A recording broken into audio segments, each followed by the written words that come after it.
dig it? Can you dig it?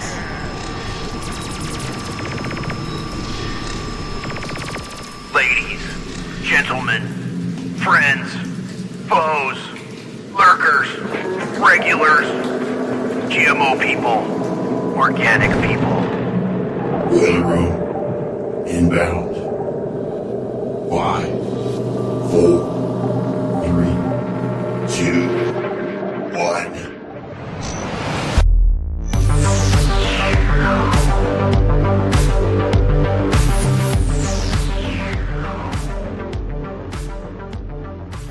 All right, my friends, welcome to Boiler Room. I'm your host. My call sign is Hesher. I'm Brian McLean, broadcasting live out of Central Texas, and it's great to be back with you out there on the YouTubes, the Rumbles, and X.com tonight. Shout out to you on all of those systems and platforms, and hello to everybody in our Discord. If you're new and you're not in our Discord and you want to be, go to our website, alternatecurrentradio.com. There is a Discord invite in that main hamburger menu. So head on over there and join us.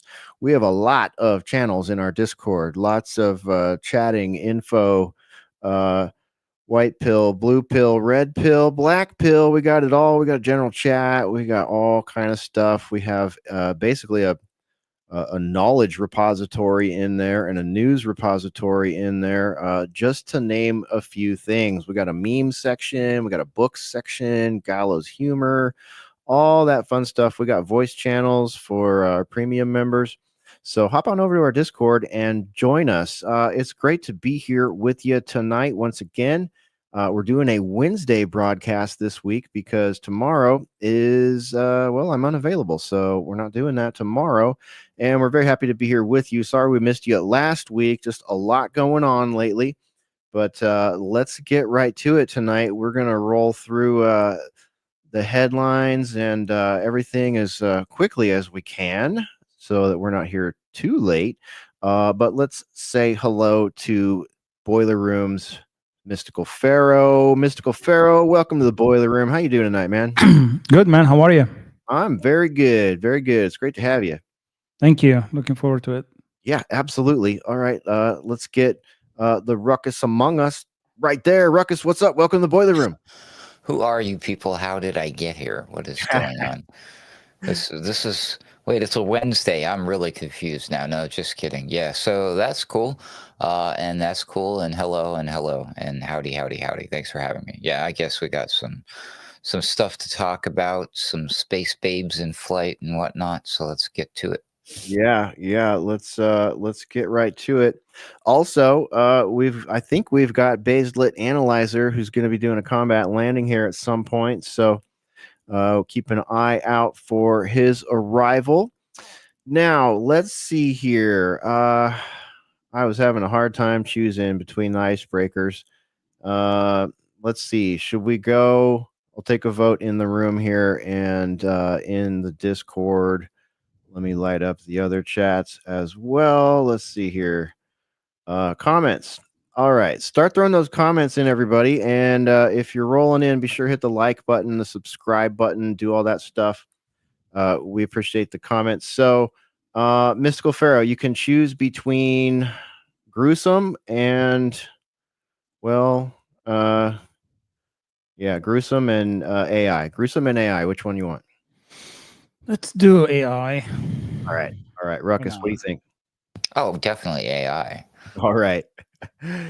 Yeah, okay. Well, here we go. Boom. This one is from our Boiler Room's very own Ruckus, and I thought even this better. What's that? I said even better than. Yeah, even better, right? All right. So I figured we'll start off something a little lighthearted instead of corpse harvesting. So here, let me see if I can't make this any bigger. There we go. Yeah, something like that. All right. Venture Twins on X posts, people are using ChatGPT to turn their pets into humans, and the results are very entertaining. So here we go. Here's your first sample here. You've got this kitty cat and this obese pug. And boom, there's the human version of that. And there's a whole list of these. People are really having fun with this on the GPT. There's a nice long-haired golden tabby right there, and boom, there's the human equivalent.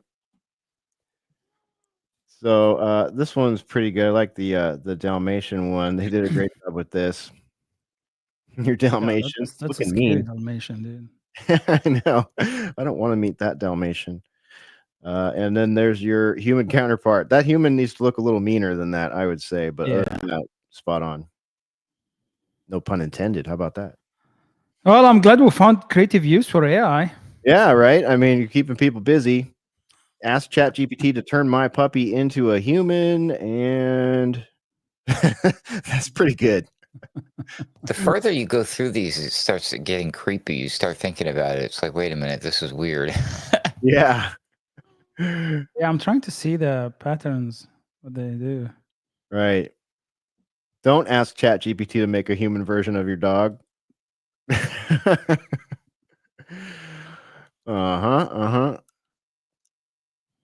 Okay, well, I'll just roll through some of them and click into all of them. You get the point here. This one was a trip. Okay, so you got a white and gray kitty cat, and then this dude with the broken bent knee and the 6-inch calf. What is going on? He's a contortionist. That's what they're called, right? Yeah. Yeah, really. He can fit himself inside a little box. That almost looks like JP Sears. The person with the collar. There you go. Yeah. I'm doing a test right now. I'll let you guys know the results. Okay, yeah. Oh, that one's creepy as all get out. Some of them are like, yeah, okay. And others are like, I don't know. I guess if it's your pet, it's like, can I ever unsee that? I could see why people are like, don't do this. Oh my gosh. Okay. Whoa. Okay, that one's weird. This is a classic cat position right here, eh? Seen this one 100 times. But that's weird. That's just weird. It's got nothing on this Void Stomper account I've been following. I sent Spore one today, and she was like, what the hell did you just send me? Some of these things are so crazy. In fact, let me give you an example. See if I can bring these guys up. That's Void Stomper, if anyone wants to. I don't know why you would want to follow this. I don't know how I ended up following this, but I picture Arnold Schwarzenegger saying the name of that. Void Stomper. Void Stomper. All right, let's see. Let's do share this tab instead, and we'll go with this one. What are we looking at here? Oh, wait. Jack in the Box.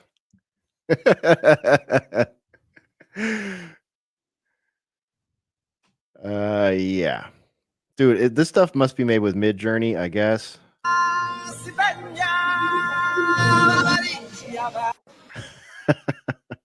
And you found this account how? Oh my god. Okay, let me take it off screen. How do I do it? I can't remember how to take. Okay, I cannot unsee that. It's a good entrance for Baze too. You're welcome for the nightmares. Bazed, what's up, buddy? What's up, guys? How y'all doing? Great, man. I was watching y'all look at the dogs and the cats. Sinbad had a good bit about like, have you ever seen a lady, like these ladies in LA with with dogs, and the bigger the dog, you could tell. Sinbad was like, you can tell that they're dating. No, that's the Mandela effect. Oh, wait a minute. Sorry, that's something else about Sinbad. Yeah. Oh man, sin bad to sin worse. Yeah, really.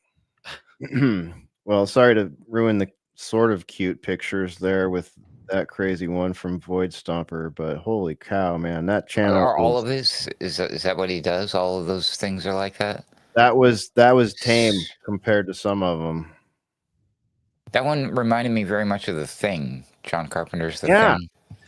You know what? Actually, a Oh. lot of his stuff, his or her or their stuff, seems to be very thing oriented. Like, look at this one. Let me see. Share, present, share screen. That's one we covered together. Asher. Yeah, exactly. And let's see. Okay, this one. Look at this. Tell me this isn't from something from The Thing.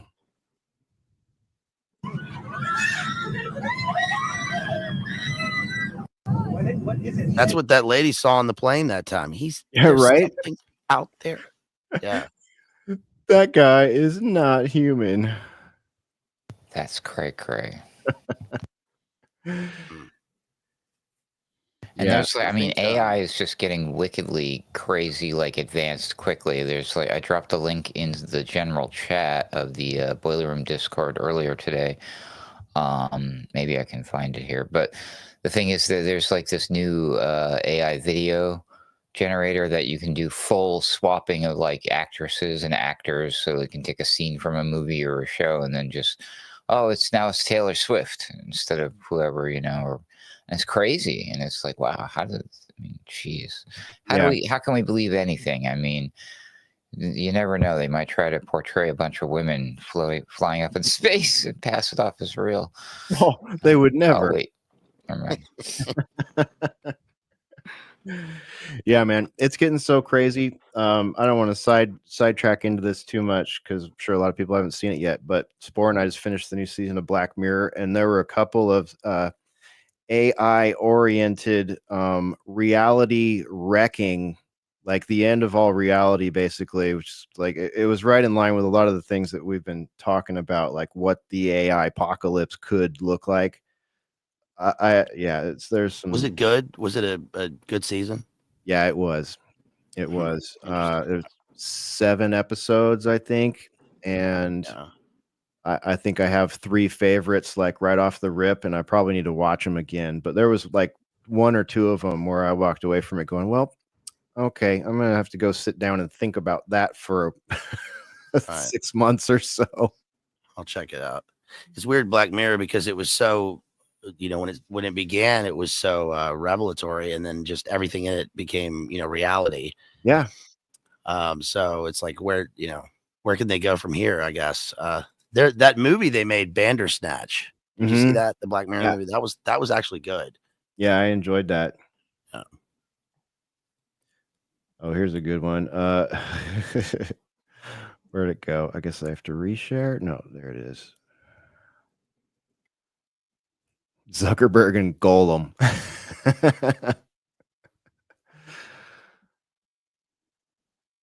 What is the prompt for that pet thing? You guys know? What do you mean by the prompt? Like what? Like how did you generate for? Oh, I think the prompt is turn my pet into a human. I believe I'm sort of implying that from the start of the thread there. I thought you were talking about the one with Zuckerberg and Golem. I know. I was like, dude, I wish I knew what that prompt was.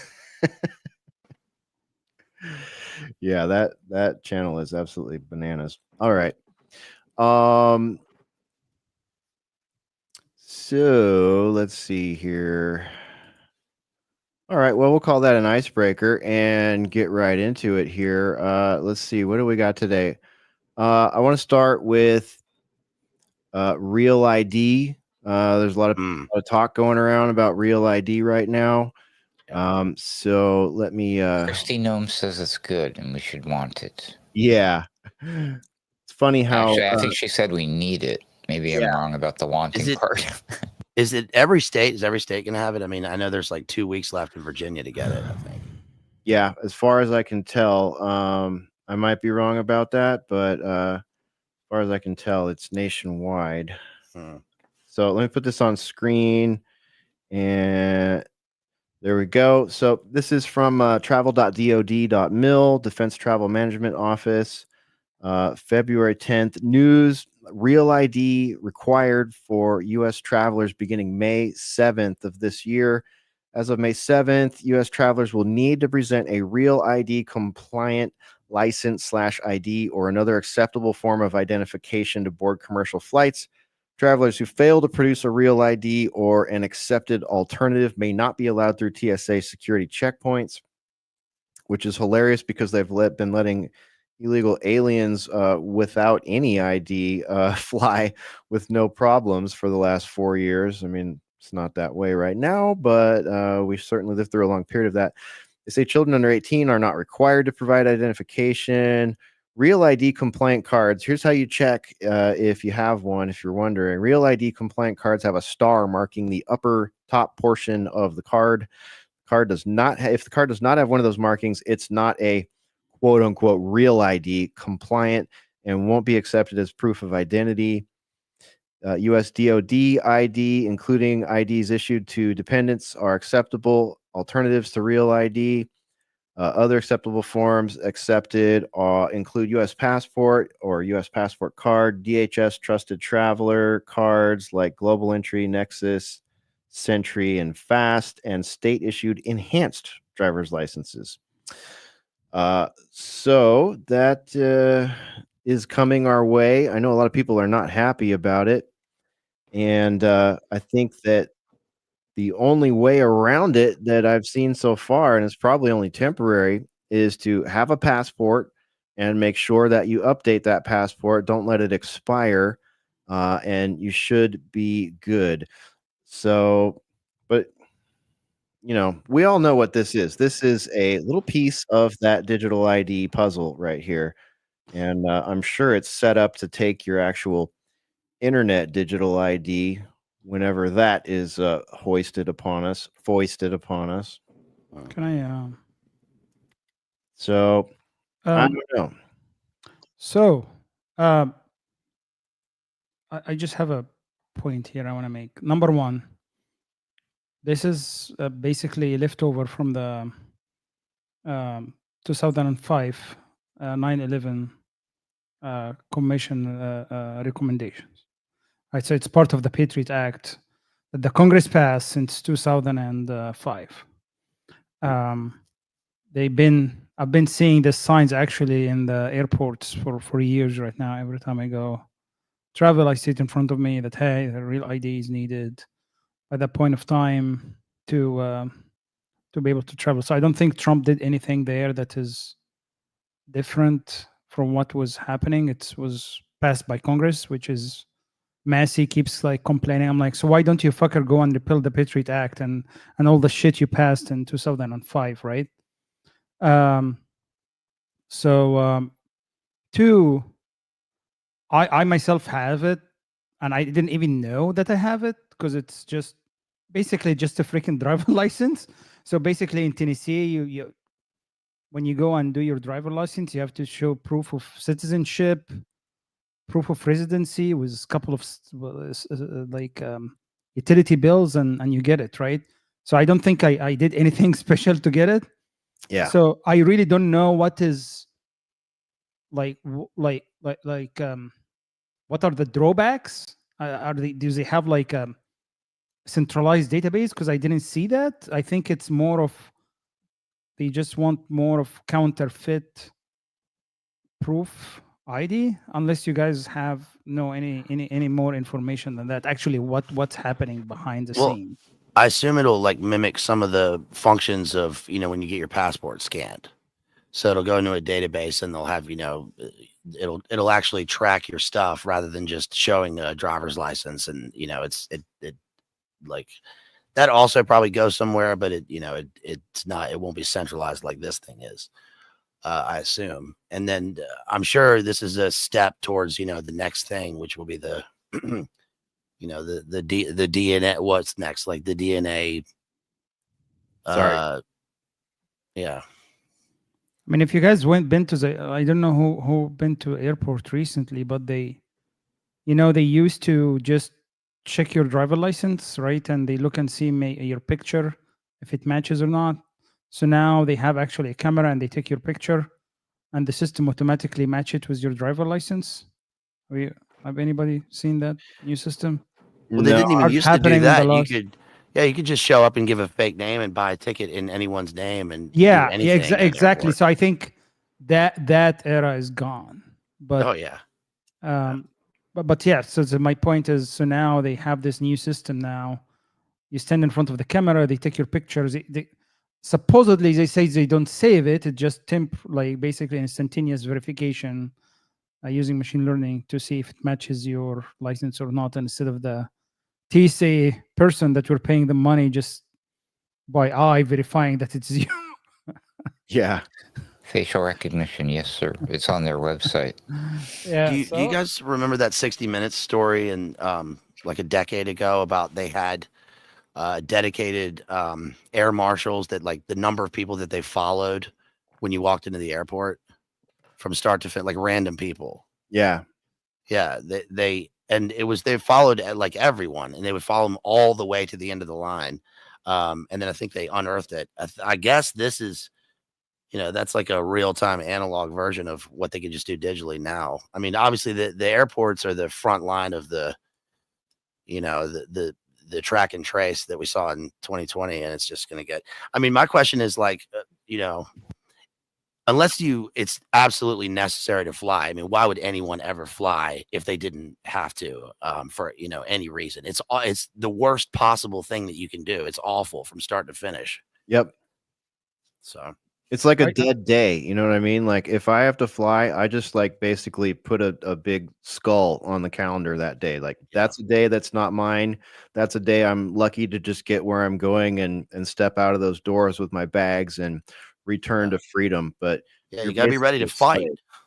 I dread it, dude. I have a rule actually. If it's less than 10 hours of driving, I just drive. Yeah. If it's more than that, I try to get a direct flight if I can. If not, then yeah, that and cruises, a cruise ship. I mean, you got to be ready to fight anyone at any time for anything. Mm-hmm. Yeah. Cruise ship. Yeah. Yeah, and then I used to like cruise ships back in the days. But right now, I'm so claustrophobic after the shit they did in COVID. I'm like, there is no way I'm going to get into one of those damn thing, and they get me stuck in one of the ports, and I cannot leave. I'm like... Remember the sewage cruise? Mm-hmm. Yes. Yes. And the lockdown cruises, like they made stay on those things in ports for weeks. No. Hell no. No thanks. They have really cool, like, heavy metal cruise tours, like there'll be like 30 bands on a cruise ship going to like Cozumel or something like that. And I love that idea, but I just do not like the idea of being stuck on a cruise, even if it's a bunch of my people, just don't thanks. I don't think so. I like those Boomer River cruises in Europe. Oh yeah, the Viking cruise and that's like that's like the only acceptable cruise anymore. My former co-host at State of the Nation, Steve Hook, just went on one of those last year. He said he had a blast. Yeah, they're pretty good. They're expensive, but they're really good. I heard about it. I didn't go on one, but yeah, I think that it looks pretty fun. Well, I will say this. I have a clip here also from aforementioned Thomas Massey. We'll play that, but I mean, if you're an American, you're supposed to have the right to free travel. It's an inalienable right. It's part of your constitutional right. So to tell you have the wrong form of papers is, in opposition to our laws here, our founding inalienable rights. So I have a problem with that. And I think that there's also a very big technocratic thing associated with it. I think there probably is a big data thing associated with it. In fact, we've seen them roll out little tests of this thing here in Texas, and they always have some reason like, oh, we're trying to catalog, how many vaccines those experiencing homelessness have actually had, so they don't lose track. We have this big database, and we do it with a special real ID. So they did that back in 2018, I think. I don't know, maybe it's still going. Remember Epcot Center was one of the first to do this, the whole track and trace thing. Yeah, they were. We're sort of the pioneers of the future world. Then it became airports. And, I guess the people that are coming across the border don't like if they're flying, they don't need an ID because they do facial recognition, I guess. So they've already been, if they're tracking anyone at all, I guess that's why. Is that it? Yeah, probably. All right. Well, let's So see. so here, sorry, Sasha. Go ahead. So just some summaries here. So Real ID Act sets requirement for states to improve security of their driver license and ID card. Does not create a national ID system or federal database of driver license information. Yeah, right. Yeah, To No, meet the Real ID standards, states are required to share information with each other and with federal government, including data about license issuance, security measure, and fraud prevention. So I don't know if that data here means what data is, like individual data or actually laws of how they are issuing. So that's one thing to watch for. Yeah. No central database that does not maintain a central database that holds all data from a state driver license. Each state is responsible for collecting, storing, maintaining the data on its own driver license.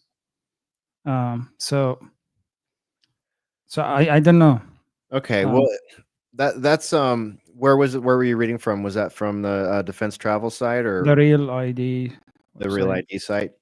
Mhm. That's DHS. good PR, marketing on their behalf. But I would say, we know that they've got.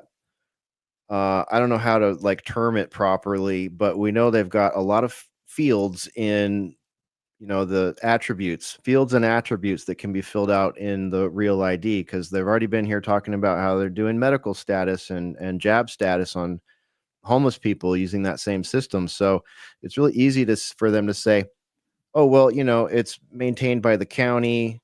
But who's to say the county's not going to give that information to the state, and the state's not going to give that information to the government, or Mhm. whoever in the government wants it just, hacks their way into every state or sends a mole into each of those offices and grabs their copy or whatever. It's kind of like they can't just say that. I guess my point is they can't just freaking say stuff like that, because they're never going to prove stuff like that. And that's what the government itself, the federal government, has leaked my information among hundreds of thousands of other people. The state of California has done that. Corporations have done that. Telecommunications companies have done that. I've literally had my information, password protection companies have done that. It's just like I thought those were Russian hackers doing all those. right, Fancy Bear and Cozy Bear. Yeah. So this, you mentioned state of California, right? So they've been issuing IDs for illegals, right? So what are the requirements of those IDs that they were issuing them? Are they actually valid driver licenses? In some cases, yeah, I think they have been. I mean, they probably still have to go take the test, but I think there's an absolute golden pathway for them to get there. The first thing they issue them is a social security card. That's what anchors them as, someone in the system here. So this so this is one of the angles I heard why Trump actually decided to go with that, was more to use it as a mean to crack on some of those states that issued IDs for illegals. And I don't know how valid this is or not, but it's one of the things that people floated. Yeah, I think that's Trump acolytes, that just think everything's 4D chess. I don't buy that for a second, because this thing's been around since way before Trump. And here in Texas and in the airports, they've been telling us for like 3 years that this is coming. Mhm. And the new driver's licenses come with it automatically. So it's like you can say I don't want it, but if you want to have a driver's license, eventually your driver's license is going to expire, and you're going to end up with a Real ID on your next one. In Virginia, they've been talking about this for about 10 years. And I think that, they're going to sell this as, ultimately, like it's convenient and it's efficient. It'll have it'll eliminate paperwork. It'll have all of, first it'll have just the normal stuff on it. And then it'll have your health information. And then it'll have your digital footprint or whatever that you need for documentation. It'll have your EBT card, and it'll eliminate. I mean, they have a kind of argument with that in one way. It's like when you go to the store and you have to pull out 4 different cards, like for anything you're buying now. So I get it, but this is not that. This is,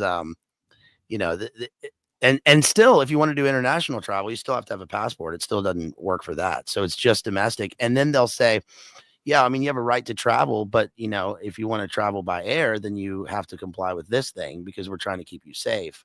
Just like if you want to drive, they say driving's not a right, it's a privilege. And I never understood that. Why is that? Who determines that privilege? Wait, what? They always say that. The Right. courts here, they always say, driving's not a right, it's a privilege. You can't break Oh, the I see. rules of the There's a road law or and- whatever. Yeah. You can't, because that's the problem, and I think that's why that's the argument against the Real ID is because it crosses, or it's the first official step past the boundary. Because what he's talking about right there is because I'm against the fact of needing an ID, but then you're like, well, it's not like the government is technically forcing me to have an ID. It's like if I want to drive a car, then I have to follow the law and get an ID and do all that. But I don't drive. I don't have a car. So why do I need an ID? Well, I need an ID to interact with things in society outside of the government, like have a bank account, for instance, So, but at the end of the day, you follow the money trail or the authority chain of command. It always goes back to regulations and related to the government anyways, right? Mhm. But this is different because it's just the right to travel, basically. I feel like that's the step forward into that moment when there will be uniformed officers patrolling the streets saying, passport, let me see your passport. And I'm like, well, geez, where have we heard that before in recent history? And what have we been wailing against during the the sniffles time? Of course, we were all worried that they were going to do that in the name of the thingy, so you can prove that you had the thingy at least 7 times now, I guess, in order to be deemed safe enough to travel. But your right to travel, no, it's not. Your right to travel is the right to travel. I mean, whether it's by horse and buggy or by a vehicle like a train or a car or a plane, the government is really just going a little bit too far. Maybe that's the point. Maybe it's just to set the stage for the next step, to get everybody willing to finally bend to the authority of the government by allowing them to say, you need permission by us to do things and to exist outside of the, severely unconstitutional, as you mentioned, inalienable rights that we're discussing here. But, they appear to be ready to trample upon many of those already in different areas from different things. So hey, Even I'm not surprised. the license plates, like when license plates first came out, that was I don't think any of us were alive, but when they first came out, there was the same issue. It was, why do you need this thing that identifies you from being on the road? It sounded like a thing from that war in that place. And in Virginia, you need 2, one on the front and one on the back. And then it became, now we have, cameras everywhere identifying you wherever. And then you have traffic cameras and it just escalates. You need the one from the top too now. Yep. Don't forget the bottom underneath. Yeah. You can have vanity plates here though. Everyone's got a vanity plate. What's a vanity plate? It's where you That have say things. Ass man. Yeah, ass man. Mine says credible threat patriot. Oh yeah, no, I have one of those too. But to actually, that's a really good point. Not to drag too much into this, but let's take the license plate, like what Baze was saying. So they didn't exist, right? But don't you agree that actually it's good to have license plates on cars? Why? Why? So how would you identify someone if a crime happened? You go catch them. I mean, You shoot them. No. So Just kidding. if someone did Don't shoot anybody, people. a hit and run or something like that, right? How would you? So I understand it's a way for the state to raise taxes and collect money from you, right? But aside from that, I think there are some benefits for identification when certain crimes happens. Yeah, theoretically, I think that's supposed to be the case, but I don't think in reality that ever is actually. For instance, if you get in a car accident, you're both there anyway. And when that guy ran into me on the highway, the license plate it didn't even matter because it wasn't his and it wasn't his car and he wasn't from the country and he had a fake ID and a fake address. So it didn't, and they let him go and it didn't even matter. Yeah, here in Texas, they estimate that it's about 50% of the cars that have those paper license plates on them, at least in the cities, and it's the cops don't even stop people anymore for having those paper plates, because there are literally so many that they would just be doing it all day. So people steal cars, jack cars, get flooded out cars, whatever, bring cars from another country, and they put these paper plates on them. And if they get pulled over, this is the best part. If they get pulled over, they all have basically the same line, which is, "Oh, I just bought this on eBay." What do you mean it's not registered to me? The guy told me everything was good. And then they just walk away from it. They can't arrest them for it. They literally have to just waste time talking to them and then watch them walk away and know that, they're most likely going to go jack another car or, do the same thing again. And that's what a lot of the human traffickers are doing here too. So I take your point, Pharaoh, and I agree. I look at cars' license plates because I see some shady MFers in my neighborhood, and I tend to oftentimes note that down in my head. And it's got its good and its bad, but think of where it started. It was like, what the hell? Why do we need these? We're just driving our Fords from here to there and whatever. And over the years, now it's like you can't go through an intersection that doesn't have a license plate reader. Plus inspection, state inspection, license plate readers, emissions, insurance. Yep, insurance, property tax. And the thing with these license, property tax. That's still, Anyways, go ahead, Hesher. Sorry. No, that's all right. The readers, they make so many mistakes. They cause a bureaucratic nightmare, and falsely identify loads of cars to the point where it's even gotten people killed by being misidentified by plate readers and having interactions with cops and stuff like that. So it's like, I don't know, man. It's that's why I always say, we're not gonna be able to stop technocracy. It's coming no matter what. It's always been coming. It just comes at a faster speed now. So, so for example, the license plate cameras, right? When you break those are actually unconstitutional, and they cannot enforce it on you. So, for example, they cannot issue a ticket. All what they can do is I got a ticket. I got sent to court with that. I had to go see the judge to get out of it. Not in Tennessee.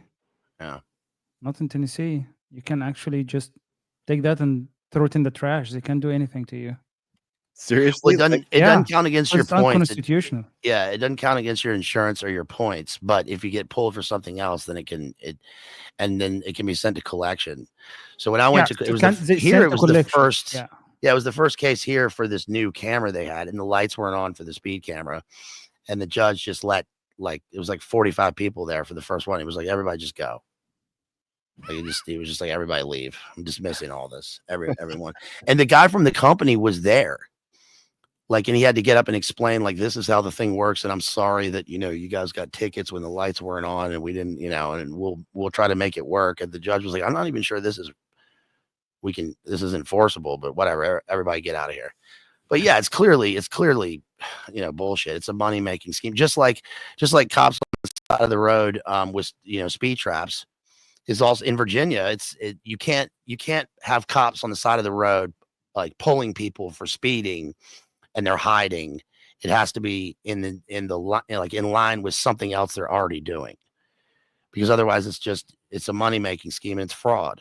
Just pulling people to make money. It's funny you're talking about. They would dress up like construction workers and shit like that, and have stand there with speed guns. Dude, Virginia is the worst freaking city. I was just driving from DC today, and an asshole was just hiding under a hill. So on the highway, on 81, they love 81. They just love to line there. It's horrible for state and police basically there is a hill, so you cannot see him, and he was just hiding on the other side of that hill. Yeah. So I hate Virginia. Well, I'll say this: someone in my family is a lawyer, and a cop had pulled his client for something, and this person in my family, in court, asked the policeman, "How did you know to pull him?" And what you said that the brake light was out, but he had just gotten it fixed. So why was it broken? And then the cop admitted that he had broken the brake light with his mag light walking up, so he could pull, because he thought they were suspicious. So the judge threw the cop who pulled him in jail, got the bailiff to throw him in jail in the courthouse, which is pretty cool. That is cool. but that's not, rare. Not all the judges are corrupt, just a whole hell of a lot. Don't lie. It was secretly you. You moonlight as a lawyer when you're not doing everything else. They don't have money. All right, let me throw this clip down so we can move on here. This will be a video Thomas Massey posted. Homeland Security Secretary Kristi Noem is turning into a real disappointment because this is one of a number of things that she's done that really kind of back up what you warned back when they created the department. It's going to be limiting our liberties, not anyone else's. We'll put on this first clip. This is from Newsmax, and they recognize. So Kristi Noem came out on Friday afternoon, and she said, "I got news for everyone. We are going to start enforcing Real ID, I think, as of May 1st." So Newsmax came out today. Real ID announcement receives wave of pushback on X, and which is good. And you go to the next one. Here's what Noem did Friday evening. Now that's when they always do something they don't want to have any, people noticing it. She announced a digital ID known as Real ID, which requires a high-resolution digital facial image, would be required by May 7th to fly. Starting May 7, you will need a Real ID to travel by air or to visit federal buildings in the U.S., she said in a video on X. These IDs keep our country safe because they help prevent fraud and they enhance security. And as soon as she said that, a backlash ensued on X, including Dr. Paul, by our great friend Thomas Massey. Go to the next one. Massey hit it right on the head. He called BS on Kristi Noem. He said, Real ID isn't needed, and it won't stop terrorists from hijacking planes. Most of the 9/11 hijackers held Saudi, UAE, Egyptian, or Lebanese passports.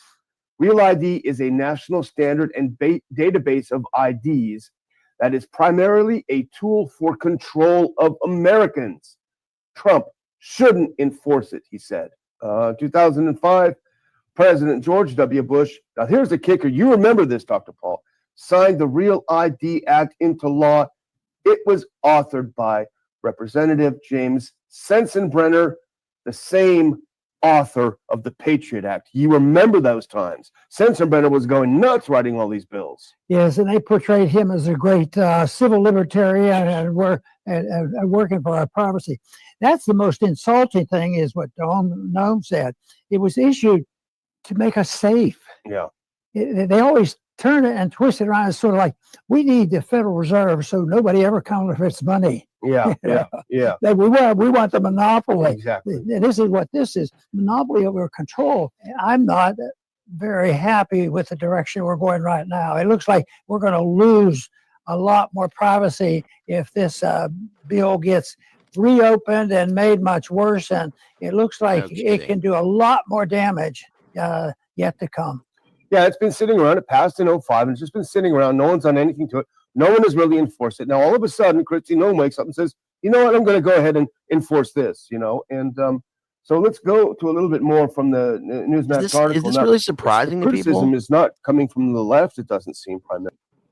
Wasn't Kristi Noem the one who initially was like in favor of the shutdown, the Quarantinqua, and she had the snitch lines, and she had to 180 because of the, what's her state, South Dakota? Because South Dakota. She had to 180 on the whole thing, and I think people forget that. Yeah, she would shot her dogs. Yeah, she killed the puppies, waited a few months, and then flipped her opinion on all that. And that's when she started getting people's attention. And that was right around, gosh, I want to say that's around the time Tulsi announced she was a GOPer all of a sudden, or an independent, or whatever she did. Other than the horseback rallies. Yeah, right. Yeah, that's when Alex said that Kristi Noem was a prime grade A piece of beef.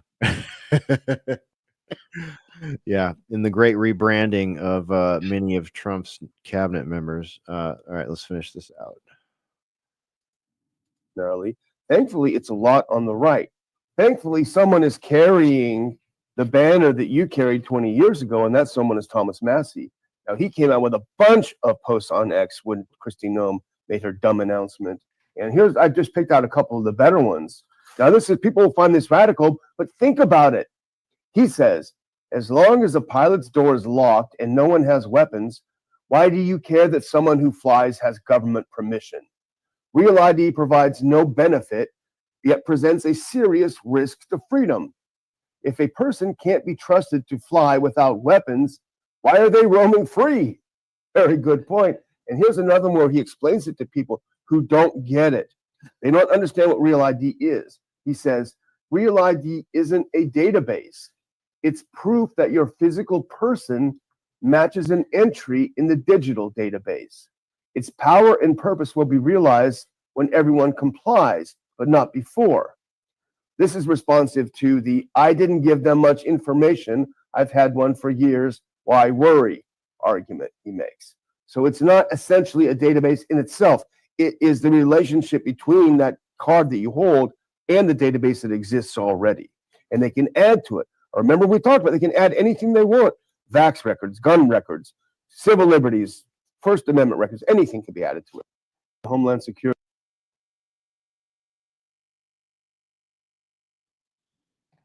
So what database is he talking about? Well, he's talking, I assume he's talking about the enormous database that probably is running Palantir up there in Utah, just as one of them, as one of the largest examples we have, where they keep all of our texts, all of our emails, all of our Google accounts, all our Apple accounts, everything we've ever said, done, purchased, gone, eaten, or banged is all in that database up there. They can literally the NSA. Yeah, the NSA database up there in Utah. You said Palantir. Yeah, it might have been a mistake. No, it's not a mistake. I maintain that those databases, the way that they view what's inside them is through the Palantir software. I don't look at Palantir as a separate database or a single database. They have a military and an intelligence version of their stuff. And I will do a Randy J and eat my vans if I'm wrong about Palantir tech being used by the NSA, the CIA, the FBI. Who knows? Maybe all the way down to the Marshals. So you're saying they're a very well named company. Yeah, that's right. So they just scored a new contract too. I heard that. Yeah. Go ahead, Pharaoh. No, I don't know. I'm not sure if I'm really buying the hype that he was doing with it right now. And the reason is two things. Is if Thomas Massey really feeling that about it, why does not he propose a legislation to just basically repeal that act? I'm sure anybody would listen, but I mean, who there is going to go up against? Just do it and put pressure on them. Because here is the issue, right? Is we have a body right now that is sitting in DC. That legislative body is completely useless, right? Everything is being done right now through the executive branch. They are trying, basically, they are almost like turning the commentary body, like, and they just, all what they do is just this fake photo ops. And I think we need to start holding these guys accountable. And part of that is, hey, you're really talking about all this. Why don't you actually propose a legislation to repeal some of those measures that was done after 9/11? Well, yeah, I mean, that's what we've been asking for a decade. No, dude. I know. So we now have a Republican-controlled Congress. They don't care. Right? They're part of this, man. They don't want to repeal 100%. But that's my point. Is there should be pressure on these guys right now. It shouldn't be just Trump. But we have right now a White House, and we also have a full control of the Senate and the House. Right. But those people, I mean, they like this. They like the Patriot Act stuff. I mean, for one, they use it for identifying the new terrorist threat everywhere. It seems to never change. And what's interesting about Massey's statements to me is that they're very clear, they're very normal and common sense. And it's one of those things where, like, even if you work in an office somewhere and they suddenly put up like a fire alarm on a door that everybody goes out and there's no security that responds to it, there's nothing except for just the alarm itself. It doesn't actually do anything or serve any purpose. It's the same thing with this stuff. It doesn't actually do anything. And that's not even the point, right? It's just contracts and the veneer of safety and more of this globalist all-seeing Palantir Panopticon stuff. And Massey, I'm sure, has Massey not introduced, or tried to? He's done that with everything else, and every That's the time he other does thing. it, I was thinking, like, I don't probably think already I've done did. that. And he's sort of put himself on the outs with a lot of that establishment MAGA crowd. Like they don't like him now because he's questioning the Trump doctrines, and people don't like that. They're very tribal now. I think Trump was gonna primary him. I think he Yeah. was really pissed about that government shutdown business. Yeah, Yep. it's complete bullshit. Yep. Yeah. I think the reason this is difficult to suss out is because of exactly what Massey said right here. Its power and purpose will be realized when everyone complies, but not before. It's going to seem really benign until it becomes part of the solution to a problem that they're planning on gifting us soon, I would imagine. Same old story, same old method, same story. It's never going to stop. Yeah. You guys remember when Thomas Massey was on Robot Wars? No. Discovery Channel? Yeah. What was he doing on there? Was he one of the nerds building robots? Yeah, he's like a robot scientist from MIT. I had no He was idea. Wow. Yeah. Okay. Yeah. Well, that's interesting. Yeah, his wife's passing away. Is that sus? I don't know a whole lot about that. She had cancer for a while, I think. Yeah. Well, unfortunate. Yeah, that sucks. All right. So Well, speak about like cancer. normal dude. Yeah. Did you guys see the Tucker Carlson interview with that congressman that was on the 9/11? I saw enough of it to get the gist, man. Yeah, because he got into like the U.S. government, like highly gosh, what's the term? Give some cancer that is highly advanced or progress really fast and kill them. So he got into that for a minute. I don't know if you heard that or not. This is just, you're talking about cancer, so that's what reminded me of that. Yeah, I missed some of that part. I think I saw a short clip and I read some people's comments and stuff. So I kind of gathered he was he the one that was saying that a lot of times cancers are misdiagnosed and they're really like parasites and stuff like that? No. He was just talking that U.S. government have technology to be able to give you like highly. Oh, okay, right. Cancer that can advance really fast and kill you. That's what that came from Sidney Gottlieb. Yeah, that's not Stephen new at Kinzer all. book. Yeah. That was his whole thing. Yeah, I'm glad to see it resurfacing for the larger audiences. All right, let's. God, it's not like the gay bomb. The gay bomb. It's a gay bomb, baby. All right, we'll give Christy Noem a final roast here. Let's see what she had to say. Hi, I'm Christy Noem, the United States Secretary of Homeland Security. If you plan on traveling, we need your help to prevent delays and to prove your identity. Get a real ID. Starting May 7th, you will need a real ID to travel by air or to visit federal buildings in the United States. These IDs keep our country safe because they help prevent fraud and they enhance security. Please do your part to protect our country. Go today and don't delay. To learn more, go to dhs.gov/real-ID. Thank if you. you see something, say something. You will comply. Yeah. Who is that actress again? Remind me, because I don't watch TV. She's in a soap opera. Dude, With like, Netflix. Rachel from Friends. Can I just comment about her photo ops? Because every time I see her doing a photo op, it just pisses me off. Oh, she is like such. all what you're doing is just getting photo ops with your guys. That photo op with the prisoner in the background. Did you see this one? Mm-hmm. I sure did. Ridiculous. Yeah. Was that the one where she was like holding the rifle? No, she was actually here. I have to show you that. She's like, only I can hold a rifle on a plane. Oh, Get the real ID so that you can be one of the people who gets on the plane and fights with everyone on every flight. Yeah. This is actually in response to Tiffany Gomez, because she said that mother effer wasn't real. so he wasn't. They didn't, realize. Never mind. Can I share? Yeah. Go ahead and add it. Let's see if I can do that in a second. I was on a plane with terrorists one time in Portugal. They removed 2 dudes, and the captain got on the thing when they removed them and said, "We've just removed 2 terrorists. We're free to fly now." Okay. Yeah. I thought you were Please going to remain seated. I thought you were going to say it was a 5-year-old behind you kicking your seat the whole way. Does that work in there, Pharaoh? Yeah. Give me a second. All right. I'm going to put this up. If you go to Burger King before you get on your flight, it's over for you. Wait. Why is mine showing? Remove. Oh, I think I screwed that up. I know. Okay, there we go. That one.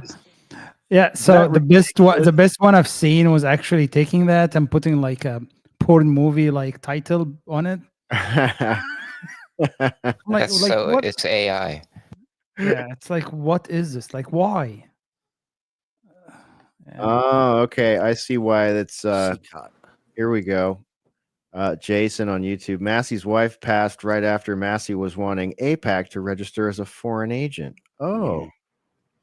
Was the helicopter crash, was the guy in it, the dad, was he the Siemens CEO? Is that true? I don't know. One of the not the CEO was one of the subsidiaries. I forget which one exactly. It's Spain, so I think one in Spain or something like that. Yeah, this is pretty shady. Yeah, man. That's what they did to Howard Hunt's wife. Remember that? Right. But back to sorry. Yeah. Sorry, let me just get this one out here while we're talking about Christine Nome. Here's There you go. my favorite. You'll notice she has her plate carrier not even connected. She's got her arm under the plate. She has no idea how to hold a rifle. Yep. And it looks like if she hasn't yet, she's gonna flag the guy on her left. Let's see what she has to say here. Here we are with Marco and Brian today. They're letting me roll with them. We're going to go out and pick up somebody who I think is got charges of human trafficking. We earlier had an op that swept up somebody who was wanted for murder. So appreciate the good work that they do every day, and we appreciate them working to make America safe. I wonder why she shot her dog. I'm gonna roll with them. Okay. Yeah, she has no idea how to hold the rifle. I thought that she's gonna blow this guy head off. Was how the hell she's holding the rifle. That's not as bad though as Dr. Phil going on those raids. That was pretty funny. He was in the Hasher, you're muted if you're talking. Well, I say, yeah, that was really bad. Yeah, look. How about Seinfeld and his? Oh, never mind. We're not going to go there. Oh, Seinfeld and his confirmed kill trips, vacations to Gaza. I didn't say such a thing. What are you talking about? Well, we've seen pictures. He's made it public. He's got pictures of it, so I guess we're supposed to talk about it, right? She looks like one of those trophy hunters. This looks like an idiot, like a Barbie dressed up in Trophy a costume. Mm-hmm. Yeah. It just pisses me off. Like, go do your damn job. Same like Pam Bondi. Like, all what she's doing is going on freaking Fox talking to them. I'm like, just go do something. I don't want to hear you. I don't want to hear you talking. I actually want to see action. Like, give me something that I voted for. Yeah, people are getting pissed, man. People are like, okay, you've uncovered all this crap and no one's been arrested yet. No one at all. But they gave out those binders. Oh yeah. Where's the rest of them? Where's the other? And how's the audit of the Fort Knox gold going? Anybody? Yeah. And they keep promising more too. Like Tulsi's out here saying, I've got this article in the stack somewhere here tonight, but she's out there saying, "Oh, we're gonna we're digging for more JFK, MLK Jr. and RFK files. So we're over there looking for all those. We're gonna find them." And it's just like, okay, but they're gonna put a Sandals Gaza and a Panera, Magaza resort. Yeah. So we So have ChatGPT 5 coming out this summer, so it's okay, everybody. oh yeah. So when she came out this last week and was talking about forcing us to, or taking us back to paper ballots and all that. But there was another part here. Gabbard also announced that she is about to make public a huge amount of information relating to the assassinations of RFK and MLK Jr. Okay, yeah, right. All I can say Yeah. is, yeah, right. Yeah, about to. Yeah. Should we hold our breath? Stay Yeah, tuned. Get past the paywall, and you'll see the documents right. that never come. Good one. Exclusively on X. That's right. Okay, let's see here. I was looking for one other thing on that, but I don't have it. So I want to if we can switch gears. I want to talk now about BitChute. I'm sure a lot of people have seen this and are hip to this, but maybe some haven't. Ashar, can I show something while you're pulling this Yeah, up? yeah, jump in there, man. I'm trying to trick ChatGPT to be racist, but it just can't. I can't. It's just not working. It's just not working, huh? When did they get rid of Chat Can Dan? you share? Is that what we're looking at? It doesn't look like it's going well. It's not working. That's what I'm trying. It's just not falling into it. Oh, I But see. I'll let you know if I'm able to. Okay, all right. All right, you work on that, and I'll We go. are on YouTube. We are okay. All right, this out of BitChute here. This is a rough bit of news for those that like trying to maintain freedom of speech on the internet. This is what BitChute put out late last week or over the weekend. BitChute says, to our valued users in the United Kingdom, after careful review and ongoing evaluation of the regulatory landscape in the United Kingdom, we regret to inform you that BitChute will be discontinuing its video sharing services for UK residents. The introduction of the UK Online Safety Act of 2023 has brought about significant changes in the regulatory framework governing online content and community interactions. Notably, the Act contains sweeping provisions and onerous corrective measures with respect to content moderation and enforcement. In particular, the broad enforcement powers granted to the regulator of communication services, Ofcom, have raised concerns regarding the open-ended and unpredictable nature of regulatory compliance for our platform. The BitChute platform has always operated on the principles of free speech, expression, and association, and strives to foster an open and inclusive environment for content creators and audiences alike. However, the evolving regulatory pressures, including strict enforcement mechanisms and potential liabilities, have created an operational landscape in which continuing to serve the UK market exposes our company to unacceptable legal and compliance risks. Despite our best efforts to navigate these challenges, the uncertainty surrounding the OSA's enforcement by Ofcom and its far-reaching implications leaves no viable alternative but to cease normal operations in the UK. So BitChute has had to stop serving their entire service to the UK because of this ridiculous Online Safety Act and the many punitive things that can happen to people for mean speak online, I guess. Baze, what do you think about that, man? Well, you got a license for that freedom. Yeah. No, they're cooked. And it's not surprising. It's very strange, like how this is all really sped up so fast, and now they're at that point. I mean, I lived in the UK for 5 years, and no one's under any illusion that they have freedom of speech like Americans do. That's not the case. And the tabloids and all that are kind of an example of that. Infamous tabloids in the UK somehow sort of convey that. But it's really sad that they've fallen so hard and so fast, and they really, I mean, it really is over. And even my friends who are the most, far left people that I know over there, say now that, like, they can't go anywhere. It's all the, like, street violence and all the, the big immigration push is, like, even affecting everyone in every village. I don't know if it's made its way to Northern Ireland like it has in the Republic, and in England, but it's it's over.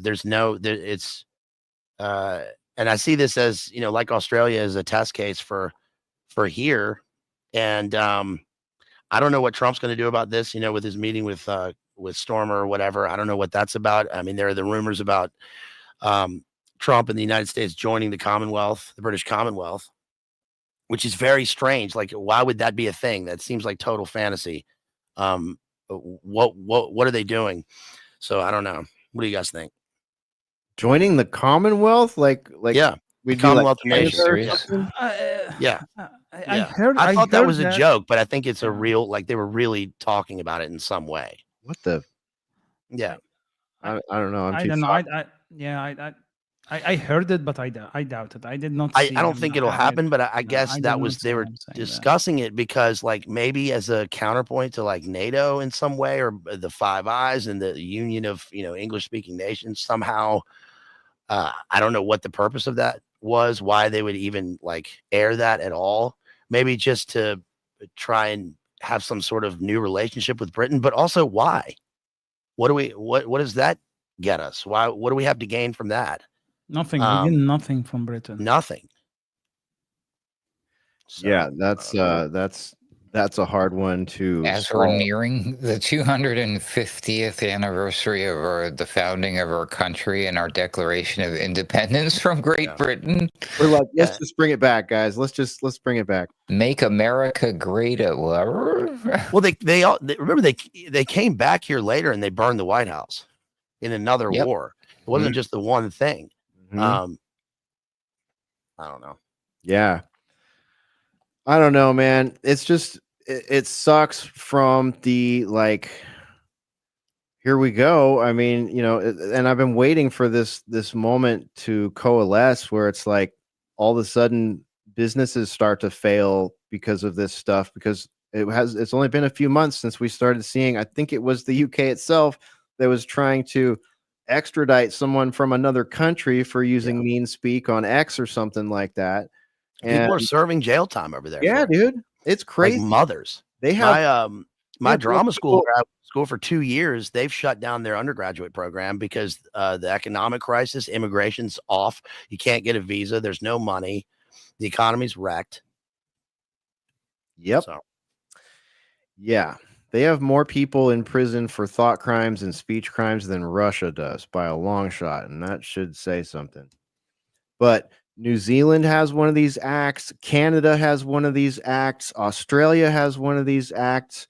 We're just seeing them pop up all over major nations. And all of a sudden it's just like, well, wait a minute. How is it that a small company like BitChute that doesn't, algorithmically censor people based on topic, based on government request, based on NATO request, intelligence service request, and police request, how is it that YouTube and the big giants can survive this? Right? Well, it's because they have their terms of service and all that stuff are completely understandable. They're illegible. They are not written in any way. Thank you, Kathleen Owen. I saw that tip in the tip jar. We love you. Thank you so much. You know what I mean? It's like, so they're basically just forcing it. It's kind of like a backdoor way to censor us here in the United States, because we know the Alphabet agency that owns so many Google products, including YouTube, has no problem hitting anybody with the algorithm, the ban hammer, the whatever, the shadow ban. Like they have several different escalating things that they can do, all the way to just saying you're not welcome here, you won't be welcome here again. So you know, when it comes down to it, and there's another, you know, the pandemic industrial complex lights up again, or some of these new things that they're trying to make illegal to say and think and do and display signs of, like, what's to stop, you know, them being censored on platforms here from another country if things like BitChute are gone. You know, we don't really know where Rumble's going. Hopefully it goes in a good direction, but they've got a lot of big investors now, and they may end up looking more like YouTube at some point, or get absorbed by, who knows, Truth Social or YouTube or something like that. So it's just like, how do we maintain international free speech with these stupid draconian laws being written? It's already, you know, making countries hit the big red button. I mean, companies hit the big red button on entire countries. All right. Well, Well, big Globotech, you know, invested heavily in the UK in the 2000s, especially not in the UK, but in Ireland. In Ireland, for one, you know, with huge investments in the Celtic Tiger, so they have a, you know, some sort of stake in it. And Britain, remember, has internment without trial. That was one of the things that came out of the Troubles. And anything, you know, I don't know, whatever suits the narrative, I suppose. so this is not the first time that Europe does this. So they have done. They love regulations, right? They created the biggest non-elected bureaucracies, you know, in EU and throughout the entire European continent. And I think what this is the same thing they did with other regulations, which is they kill small companies. It allows for consolidation of power into the big companies that can comply with those Absolutely. regulatory measures they put. So that's why a lot of those not even BitChute. I was just reading some other businesses that was like doing what was that? Microsoft, a website forum hosting services that had 300 like local community hubs and things like that. They shut down because they couldn't comply with the laws in this and this act, right? So what you're seeing is more of consolidation of power into bigger platforms that then they control, right? And they kill the small guys. Same thing they did with COVID, right? When we were talking about the big wealth transfer that happened during COVID, was shutting down local businesses and transferring that wealth to bigger businesses. I think this is continuation of this. And this is not going to be the last thing that you're going to see. That's going to continue. Yeah, right. The scope of it and the power behind it will not be fully realized until it's done. Yeah, and Britain remains, you know, one of, if not the financial centers of, you know, the global hub of finance, London at least. I mean, what else do they make? What else do they have? Right? Britain was taken by Caesar because of it was the 10 islands. You know, they had a resource, and now, you know, 2,000 years later, what do they have? What do they make? It's finance. It's the whole thing runs on finance. Maybe this has, you know, the consolidation makes sense. Why does it help them at all to like even bother with small companies like this? It's just nothing to them. And does this have anything to do also with the military presence in Eastern Europe that the prime minister was talking about? Does that have something to do with this in 4D chess, you know, like so that we don't have boots on the ground, we pull out while they push in or something? Why would Britain put their human military forces on the ground in Eastern Europe? How would it suit them at all?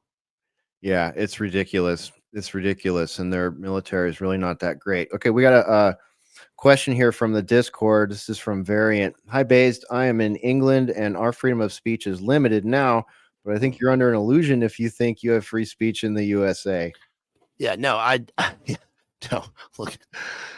What are you talking about? We're patriots and we can do whatever we want here. Of course, we can eat sandwiches and eat steak, carrot nuts, man. Say whatever the fuck we want. No, I get you, man. I get you. And he's on to something there, because they've gotten really bad. We're under no illusion that we have freedom of speech here. Sometimes it's freedom of speech, Yeah. but not freedom of reach. That's certainly affecting a lot of us here in the boiler room.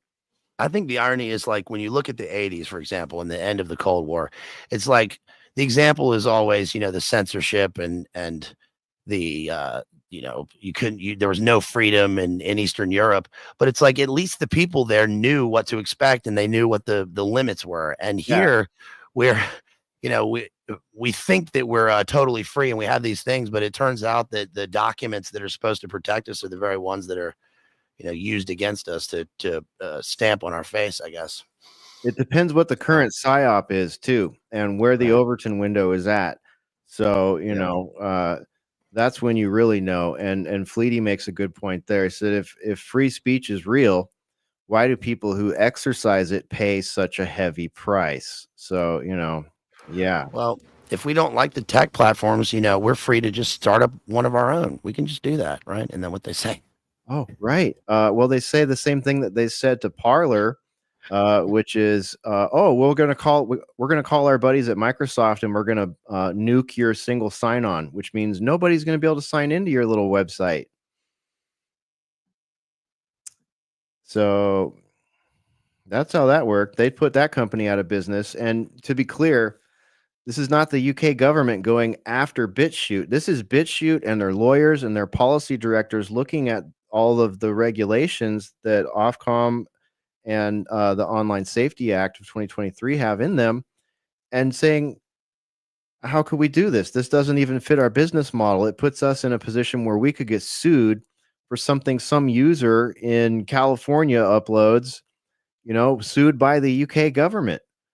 So it's like what you're over a barrel at that point. Like if you're actually the policy advisor, the lawyer, and the CFO at BitChute, like you're got to sit down together and be like, okay, well, here it says you can't say things that might hurt people's feelings, and then they scroll through the videos on the platform and they go, oh my gosh, wow, there's whole channels dedicated to hurting people's feelings and insulting them. BitChute, more like he bit the boot. It's the end for them.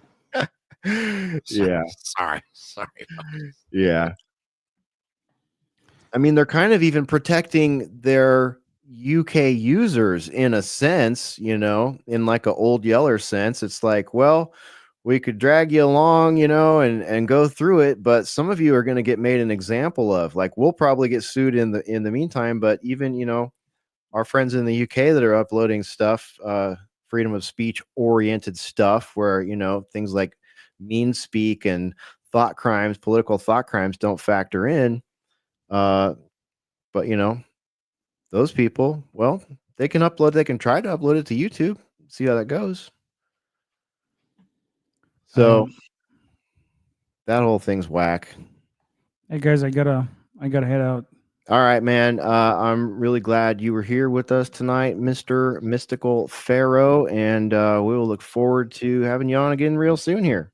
Cheers, guys. Thank you. See you, man. Peace. All right, there goes Infidel. I mean, guys, it's going to take me a long time to get rid of that. Mystical Pharaoh. There goes Mystical Pharaoh off on his magic carpet. Well, I don't want to beat that one to death too much, but we can still keep beating on UK policies and technocratic unglory. Why is that? There we go. Add to stage. UK Photon sent me this during one of the Brian McLean show on Pulse. By the way, if you missed me saying this, I'm on the Pulse.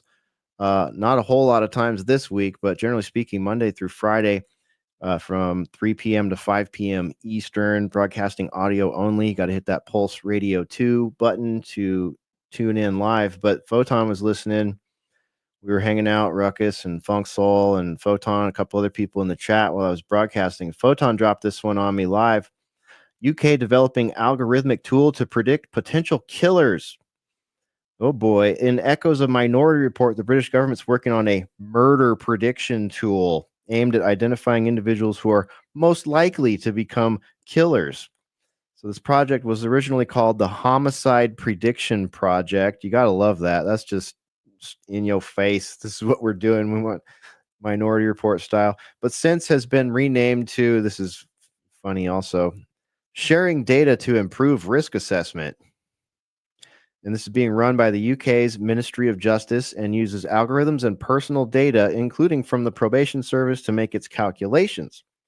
The government said the project is currently, that's a key word, currently for research purposes only, and will, quote, help us better understand the risk of people on probation going to commit serious violence. Launched under the previous Conservative administration and continuing under the Labor government. Civil Liberty Campaign group Statewatch discovered the project's existence through a Freedom of Information request. A researcher for Statewatch said the Ministry of Justice's attempt to build this murder prediction system is the latest chilling and dystopian example of the government's intent to so-called crime prediction systems. She said the tool will reinforce and magnify the structural discrimination underpinning the criminal legal system. Time and again, research shows that algorithmic systems for predicting crime are inherently flawed, yet the government is pushing ahead with AI systems that will profile people as criminals before they've done anything. So, Minority Report underway in the UK. Wow. I mean, to be fair, the Minority Report was using like telekinetic, like little prophet dudes, what were they called? Precogs. Yeah, so they were doing like the old psychic kind of thing, but they were hooked up to all the technologically advanced stuff, and he had the cool power glove, and he was doing the VR augmented reality way before that was a thing. The tailored billboard ads as he was walking past them, all the biometric stuff. That's all fascinating film. Yeah. The little spider droids, those are real too. I've seen some spider droids. Creepy. Yeah. The main precog was English. Scan you. Samantha Morton. Right. Yeah, and also a mind control kidnap victim, if memory serves. So it's like government / corporate mind control kidnap victim brought up in a Coom tube of gel and hooked to a bunch of Neuralinks. Yep. Yeah, Monarch. Yeah, very much. And he was framed for a crime that he didn't not commit in the future. I don't know. Yeah, exactly. It gets weird. It was committed by the guy who headed the very thing. Mm-hmm. Yeah, that's one of those absolute power things. It's like, oh, I can weaponize this against anyone who's inconvenient in my acquisition of power or, holding of power. So I assume that whole program will be used against people of a certain political bent who are not the people who are committing the crimes. Like anybody in Britain that's, any kind of like the word nationalist, or anybody who flies a flag, or anybody in the BNP or any of those things, I'm assuming it'll be those people. Right. And sorry. Go ahead, Marcus. I was just going to say it's one established group of people or program that said, oh, you're guilty or you're going to be guilty because we say so. Where's the damn evidence or the proof in that? It's like a lot of like, hey, we take your word for it based on your black box technology. That's all. Yeah, you get garbage in, garbage out. And what you were saying there, Baze, like whoever those people are that are being targeted by that system, that's a moving target. That depends. You know what I mean? So it's like, that's one of those things where it comes in. It's like, oh, we're doing it. We're only experimenting on it with people on parole. We don't, that's okay. I'll accept that. Most of the public, okay, that's cool. I'll accept that. But then it will get wider. They'll prove it out. It'll get wider. And, next thing you know, you are living in Minority Report world. Well, this is like one of the things that's come out of the British colonial, the empire, is that there's such guilt. When I went from Northern Ireland to England, the biggest visible difference was that there were no flags. There's no, there's no British flags. There were none flying. And I asked a friend, like, where are the flags? And he was like, a flag? We're not Nazis. Yeah. Which was telling. I mean, it's like this supreme guilt, for taking India and all these places. But like we do, you take the place, and then the people that, in the place where you've taken end up here. And I guess that's the design in the first place. Yeah. Hey, thanks, Jason. Jason says, Hesher, nice carcass shirt, reek of putrefaction and symphonies of sickness, classics. Yeah, buddy. Spore and I saw them last night. They opened for Meshuggah and Cannibal Corpse, and they came out with something yeah. off of Symphonies right out of the rip. It was awesome. And they ended with Death Certificate, one of my favorite songs. So picked up a I tour thought it shirt. had something to do with Anthony Fauci or Bill Gates. Yeah. I was wrong. Yeah, really. All right, so there's your tyranny in the UK. Let's see if we got some good news here for anybody. This might be classified as good news. Let's see here. What do we got? Out of Zero Hedge, staggering number of IRS employees to take the buyout. This is enormous. 25% of the Internal Revenue Service employees are now preparing to take the buyout offered by the Trump administration and resign from the agency. So, golf clap, that's 90,000 minus 25%. So what is that? 22,000 of the IRS's 90,000 employees plan to accept the buyout offers and resign. So that's fun. So much for all those new hires, right? It'd be better if they just shut the whole thing down. That's what I'm saying, man. I get this really bad. I got a bad feeling about this. I think it's going to get to a point where we're gonna miss those guys. Yeah, it's not that we're getting a win here. It's sort of a short-term win, you know, for the lulls, but in the long term, we got to assume. So that, what I mean, like, think of this, like how annoying it is when you're trying to do your thing over the phone or customer service or pay your bill, and it's like, I want to talk to a human being, a representative. Instead, it's the whole yeah, it's the whole automated system. Yeah, the IRS is going to be an automated system. Way to go. Yeah. So it won't make mistakes, and it won't have too few employees to catch up on those of us that are 4 years behind. I mean, those of you that are 4 years behind. All right, let's switch over to RFK. We're lightning rounding here. So RFK, this guy, I'm so sick of this guy. So last week, I think I covered him coming to Texas here and standing on the lies of the medical industry about two young girls that died. And he used those two girls' death to promote the MMR vaccine. Well, today, apparently, he's trying to regain some cred here from the Maha crowd, if there is such a thing still existing. I don't know why there would be after we've seen this guy's performance so far, walking around with Rabbi Shmuley Boteef Velcro to his back, telling him what to do. But at any rate, RFK Jr., HHS secretary, held a press conference to respond to the CDC's latest numbers on autism rates in the United States. The findings were impossible to ignore. This is by Vigilant Fox, and they clearly still have some hope in RFKJ. He revealed that 1 in 31 American children are now diagnosed with autism. For boys, the number is even worse, 1 in 20. And in California, where data tracking is considered to be the most thorough in the country, the rate may be as high as 1 in 12.5 boys.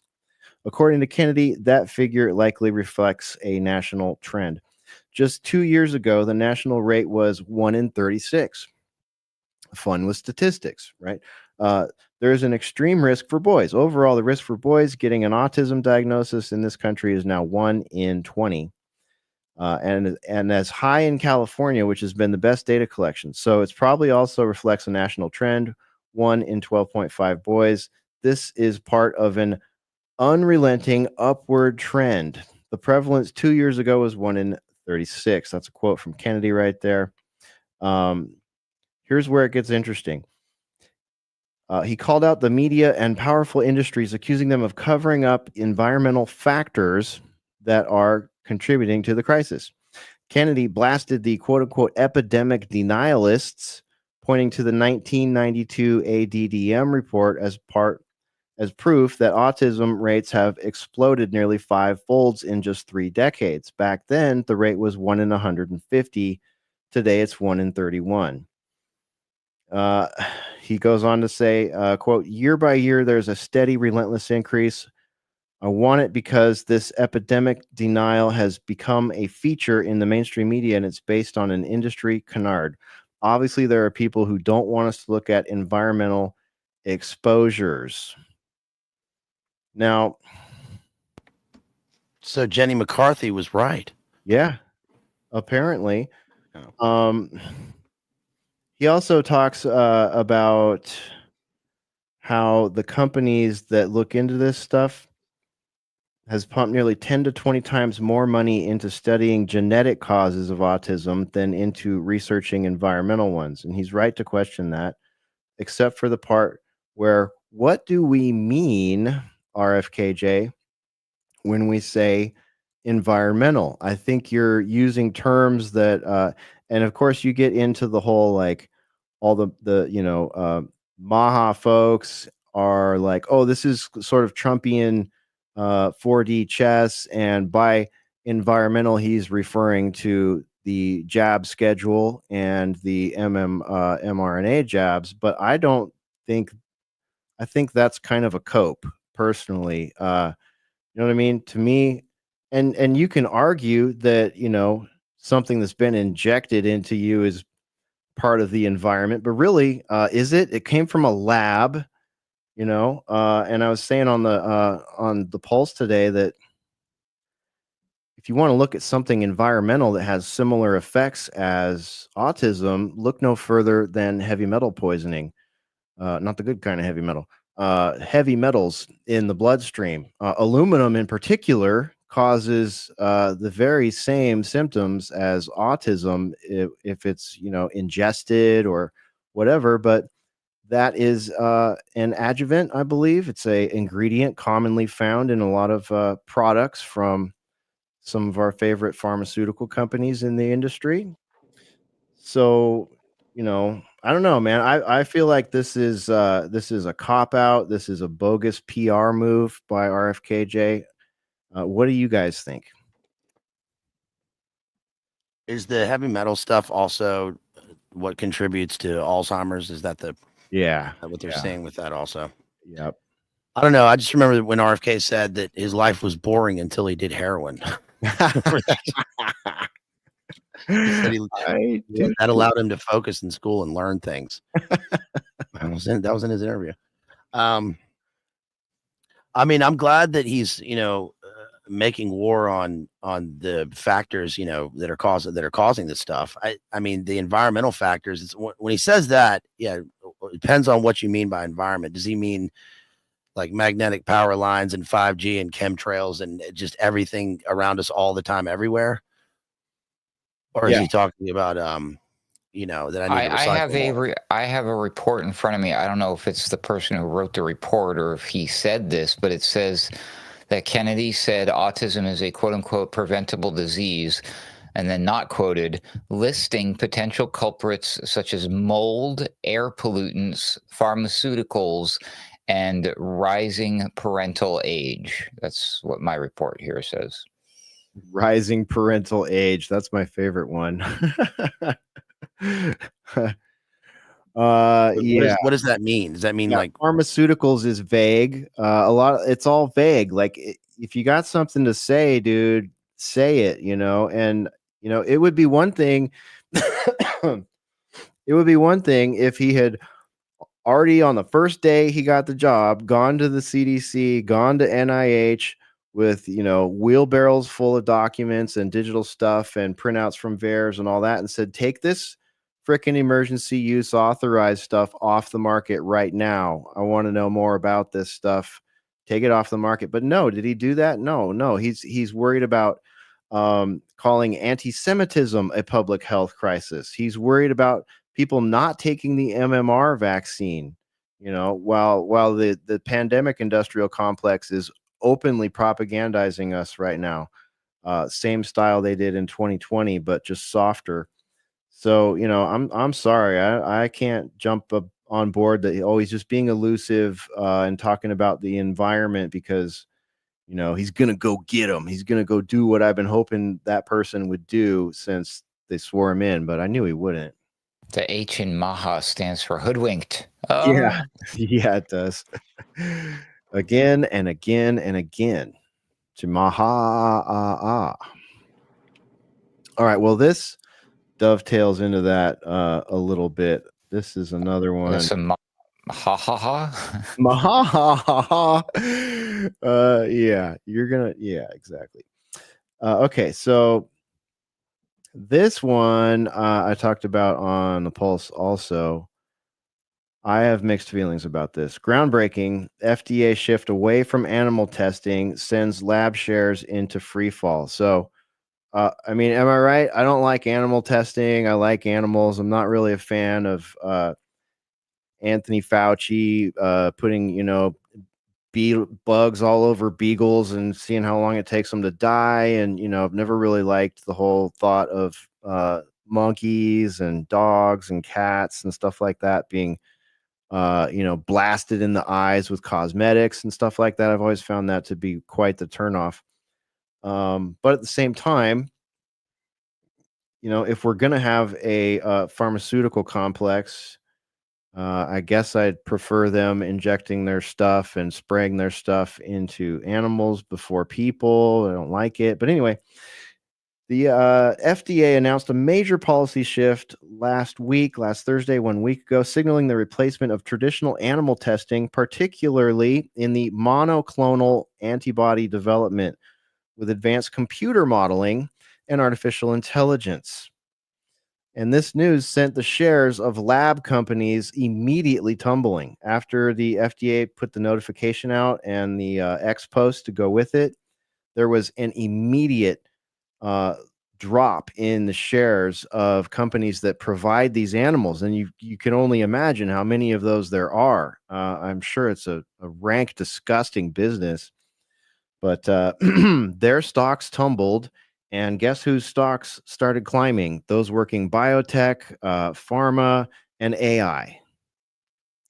So is it just me, or is this not exactly what we said this was going to turn into back in 2021 when we started figuring out the science behind the pseudoscience behind the grift of the test kits, and it became clear it was a case-demic, and the case-demic was driven by bad tests and bad computer models. So now they're going to, one of the other quote unquote benefits to this, according to the FDA, is they'll be able to, here, I'll read you the bullet points and put it back on the screen. We'll read them together. Shocking twist, BlackRock owns all of those things. Yeah. It just evened out. So here's their summary of their drug testing policy. AI-based computer modeling to simulate drug behavior and toxicity. Simulations, same stuff they use with COVID. Lab-grown humanoids and organ-on-a-chip system. Lab-grown human organoids and organ-on-a-chip systems to detect toxic effects more accurately than animal tests. Human, animal, pig chimeras. Yeah, there you go. Say this one 10 times fast. Lab-grown human organoids and organ-on-a-chip systems. Is that why a few years ago, remember they had that thing with like they'd made like a blob in a petri dish and they'd grown like eyes on it? Yeah, face. Yeah. Oh my gosh. Creeps. Here we go. Use of real-world safety data from countries with comparable regulatory standards. That means nothing to me. Regulatory incentives to encourage adoption of these alternatives, including potential streamlined reviews. So that's worth noting, right? Because that's one of the things that we said on Sunday Wire and here in the boiler room was that this is going to end up being the norm. They're going to be using computer models and AI to look for things that they basically made up and that have never, ever been seen in a microscope or have any known anything. And then shoot you up with a monoclonal, right, developed off of a process like this, which, by the way, has had devastating effects. And immediate application to new drug applications, which are INDs, with a roadmap released and a public workshop. So basically, anyone that can afford these computers and has an LLC can jump in, and they can get regulatory incentives if they adapt these these types of tests and have an immediate roadmap with a public workshop and everything for new drug applications. I'm taking notes. This sounds like a good job opportunity. There you go. Yeah. So some experts had some comments here, like Mr. Coldwell from Baird says, expect very slow change to the research animal and animal testing services market. Street got shock and awe news today, and players in this industry won't fully recover when it comes to valuation. Mr. Windley at Jefferies says the FDA's modernization 2.0 already started phasing out animal testing, but perhaps this is a stronger push with a more prescribed plan. Okay. Well, the animal testing, I mean, like the dog testing, you know, that one of those dog centers is at a military hospital here. And it's, I mean, like they're still doing this. And I mean, the animals aren't humans. They don't have human rights, and, you know, they are animals, but like you know what, it just seems like this is more mad scientists, you know, take it. Can you imagine you not only own stock, but like you're the scientist who comes in and you're torturing dogs all day? I guess at least they moved on from the human beings that they were testing on in the 50s. Yeah. But it makes sense that they would go on to, you know, when they get when computers go quantum and stuff or whatever it's supposed to be, then they can start making models. But like you said, it's just creating new stuff that they're going to have cures for. Mm-hmm. Right. And it allows them to totally make up things out of thin air and, you know, come up with a computer model for the molecular structure and then a PCR test tuned to look just for that. And then it's just a matter of, which we know isn't a diagnostic anyways, as the inventor told us very clearly. It's not a diagnostic tool. It's not supposed to be used for that. That's not what it's for. Yeah, there you go. That's Have you read this one, Based? I just finished this one a couple weeks ago. Yeah, it's great. Michael Crichton's next, and it's all about like the private companies own pieces of people's like genes, their DNA, and there's a lot of stuff in here. This was written like pretty much 20 years ago, again with this whole 20 years ago thing. 2006. So yeah, this guy was writing this around 2005. So crazy. Mm-hmm. Crichton, great author. Also very tall. It's like 6'11". Oh dang! Yeah. Wow. Now, unfortunately, they put him 6 feet under because he was too close to the truth, I believe, about some things. Yeah, really. Well, I mean, Jurassic Park came true this week, didn't it? Didn't they? Yeah, it did. Yep. Absolutely. And then one more comment from someone at Barclays. In the crosshairs, however, this paradigm shift has downstream impacts to late stage trials. I think that's important because we didn't get any late stage trials on some of these recent things that were developed under this paradigm, if you catch my drift. So the only late stage trial is those of you walking around out there with the modifications. Can they cure something? You know, just something big ever. They could by removing a lot of environmental toxins. We could get rid of a lot of cancer. I'll back RFKJ on that one. Like they could get rid of I don't know, injecting sketchy stuff into little kids. I mean, right when they're born. Yeah, like a minute after they're born. I did a whole rant today on my show about a little baby coming into the world, and like the first was like, welcome to this world, beautiful little baby. Here's some Hep B shot for you. Yeah, they kicked my buddy, and he had infants. They were born the day they were born. They tried to jab him, and they kicked him out of the hospital because he wouldn't get him jabbed. Yeah, you got to have your kids at home now. You pretty much do. I mean, I have a buddy who had to basically be on I don't even know how long, well over 48 hours probably in the hospital with no sleep, just to make sure that no one did anything he didn't want done to his newborn son. Our friend and colleague, Alec Zek Hesher, just brought into this world a new addition to their family via home birth like their other children. And he was just bragging about it. Congratulations. But he was talking about that on his X, if you want to check that out. Yeah, same with our buddy Tristan Haggard. Tristan and Jessica just had a baby too, and I love Congrats. Tristan's posts about it. Like we just happened to hit them up too. Like we hadn't talked to him in a while, and Spore and I were sitting there and we are like, let's hit up Tristan and Jessica. And we hit them up, and it was literally they were just in the bliss of it, like oh, our baby was just born. I was like, holy cow! Talk about timing, man! Congratulations. So yeah, congratulations to those guys and their whole families. I saw something was this true about Ozempic? There was something about Ozempic this week. They found something about cancer. Oh yeah, I did see a headline about that. I didn't dive into. I saw something about CT scans was the big news. Oh really? I missed that. Yes, the CAT scans are causing cancer. What a shock! Yeah, I missed that one. I saw that Ozempic. Someone said yesterday. that they were made from the synthesized venom of a Gila monster. Oh, neat. And that they were their come like on. eye sockets were rotting out or something. Was that the Daily Mail or something? I don't No. know. I'm not sure about the Gila monster part. I wouldn't doubt it. But we talked about the macular degeneration that people are experiencing from Ozempic on this show not that long ago. It's The bone nasty. density thing. Bone right, density too. Oh my which gosh. affects your immune system. Yay. Yeah. Like 20-year-olds, people in their early 20s are like, I have, a bone density disease now. Yeah, and I only did that Gumby. stuff for a year. I may know somebody on it who's got some sort of weird chronic cough all of a sudden.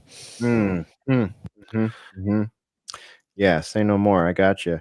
I think I covered this one last week, but I want to just put it on screen so everybody can see it because that article we just covered about the FDA, they're talking about boosting monoclonal drugs. And this one, which we talked about week before last when we were live, gives some statistics and a personal account about remdesivir, which I'm pretty sure is a monoclonal therapy. And it's got a lot of facts and figures and numbers, and it centers around Eglin Air Force Base. And they had a total of 941 deaths between March of 2020 and March of 2024. And 601 of those, that's 63.9%, were treated with remdesivir. And it goes through this woman's story. Her husband was a retired Air Force veteran. His hospital, as a VA member, is the England Air Force Base Hospital, and she goes through the story of him, thinking he's catching COVID, and her taking him to the hospital, and it's really sad. I don't want to go into it tonight, but it was on. We covered it in depth on the last show, so you can check that out there, and we'll link to it on the show page at alternatecurrentradio.com after the show tonight, so you can do your own research. We'd love to hear what you find. You can email us or hit us up in the comments below. But I thought that was worth mentioning, considering the FDA thing. Can I ask about a topic here? Not to change it or anything. No, go ahead. I know you. I know back. you guys have covered the Bezos thing. Well, I wanted to bring that up too. Well, the video, like you saw the video and the Katy Perry's response and all that stuff and the footage, and I showed it to a group of people today who it was good to see their immediate response was like, what the fuck is this? Is one, fake, two, like the wackest thing I've ever seen, and three, what is she like? This is when she talks, it's like someone imitating a human being trying to respond to something like a human would, but none of it is real.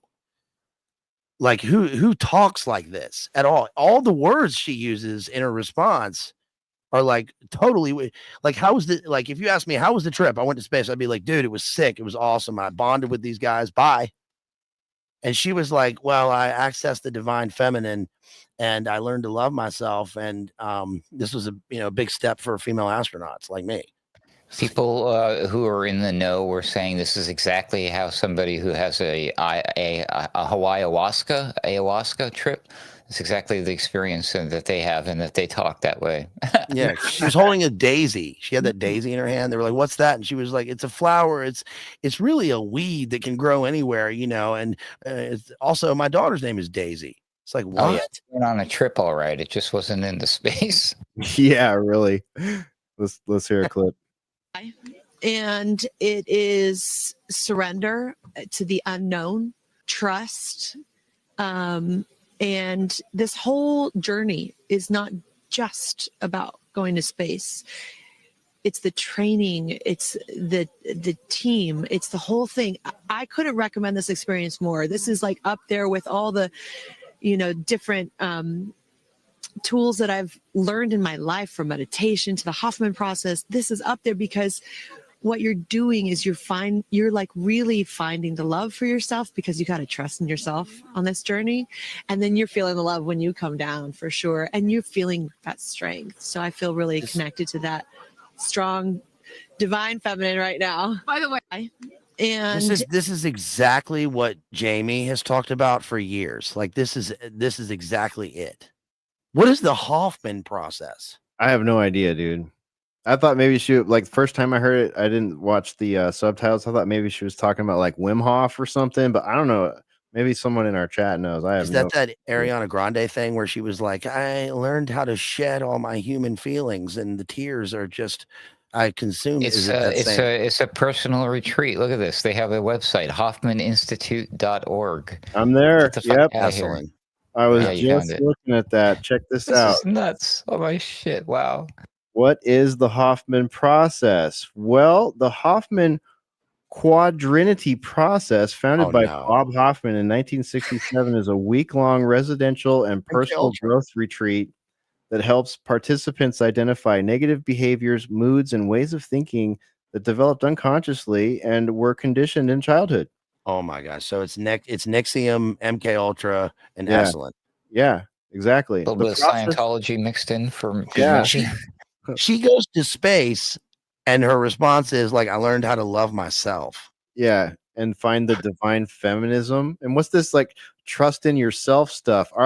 Is a normal human being like, I'm gonna trust the rocket. I'm gonna trust this big cock filled with rocket fuel. Yeah, I couldn't recommend this to anybody enough. Yeah, okay, we'll just the $30 million whatever. The whole thing's so out of touch and weird. Like the laughing and the clapping and the hugging Bezos when they get down to opening the door, and they've got these suits and they're wearing bell bottoms. And who are these people? Oh, who cares? Did you see Oprah too? Oprah was fake crying like as soon as she realized the cameras were on her, because her little best buddy Gail was in the giant cock, and yeah, she like started faking crocodile tears as soon as like she realized she was on camera. That was actually pretty hilarious. I sent you a link in the private chat, Hesher. That's not the only thing they were faking. Did you check out the hatchway? Yeah, I actually had that one queued up on my screen. Actually, no, I have a different one. Let me play this. They're going up and they're like holding these handles, and there's like a little window, like they're looking from the side, and they go up and come back down, and they're crying. It's so about lame. What? It's so lame. Okay, here we go. Look at that. Good evening, everyone. I just wanted to do a really quick video on this staged Katy Perry to space hoax. Aside of all the other proofs of this hoax, I just want to show you this really, really quick one that happened during the live footage of the opening of the hatch. Check this out. You saw her get so emotional in her pre-flight interview. Is she still is that still the weighing emotion, or is she still just oh my God, I saw the stars, I saw the curvature of the earth?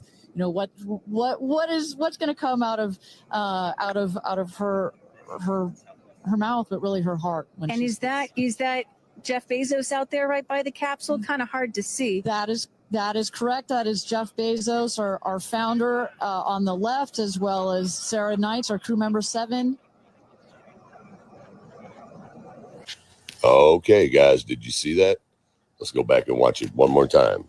Okay, now I want you to watch the hatch door open from the inside. The lady runs over there real quick, says, no, no, no, shuts the door back, tries to stand in front of it. And then, actually, she starts laughing about it, as you can see right here, because, like I said, it's all staged. It has to look like it's open from the outside. And we're now just awaiting the opening of the hatch so we can get some views from our 6 new astronauts. Astronauts. Phelps. And I would imagine Katy Perry and Gail are as bad as Kristi Noem, wearing a uniform for a job they do not qualify for and are completely fake at. Lauren Sanchez in seat 1 will be coming out first. That is Like, what an insult to actual female astronauts and actual female soldiers. Like, have these freaking cutout Barbie dolls running around in their uniforms, claiming to be a law enforcement agent, claiming to be an astronaut. I mean, get out of here. Like that dude and that witch woman who were in space for a year or whatever. Yeah. And they come back down. They're like, what? So she's in seat 1, which is next to the left. The left window there. She will go first. And then last in number 6 is Carrie Ann. That is the window on the right. Side canyon.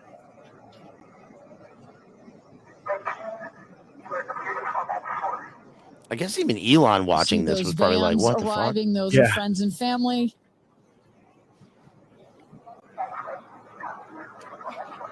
And that's Carrie Ann looking out the window, in the window to the right there. Lauren Sanchez on the left. And you really get a sense for just how big these windows are. I mean, when you're inside this capsule, it's almost as though you're getting a full 360 panoramic view. One of the They want to get out. this They're capsule, the locked into largest Katy window. Perry singing. Here she sang a song when they were up there. It'll be She in our said new she said, music "Oh, video. what a beautiful world!" When she got up there, and she was like, "It's a song that I've always sung. It's one of mine." Just be awful. Don't hear you, Hesher. I think that was actually Gail that was telling that story, wasn't it? I think Gail was telling the story of Katy Perry just bursting into What a Wonderful World or whatever. Yeah, this is egregious. This shall not stand. Of any spacecraft. So over a third of the surface area of this craft is windows, and that's on purpose. There were many meetings with our founder Jeff Bezos where our engineers brought him some windows. He said, "Nope, make them bigger." They come back, they "Nope, that's nice, but make them bigger." And what you get here, why is that so important? So many of our astronauts have said, when I got on my seat, I looked at outside my window and I turned around and I looked at the other 5 windows, and my brain created a panoramic view, panoramic photo of it. I mean, if you're Bill because so Gates, you should be much like, "Yeah, of they the use capsule- windows to get up there. It's made of windows." Yeah. They do great in outer space, I hear. Was it Windows 95? I hope not. Well, that would be much higher tech than they had when Apollo 11 happened, right? is windows, and it makes for just an incredible experience. Sarah. Good? Okay, here we go. Yeah. Here goes Jeff Bezos With to special open the tool. hatch. Jeff's opening it. Yeah, right. Cardboard. Look how limp-wristed he was when he did that. That thing doesn't require a tool. Watch this. This is insane. Bezos to You got it on open the Amazon.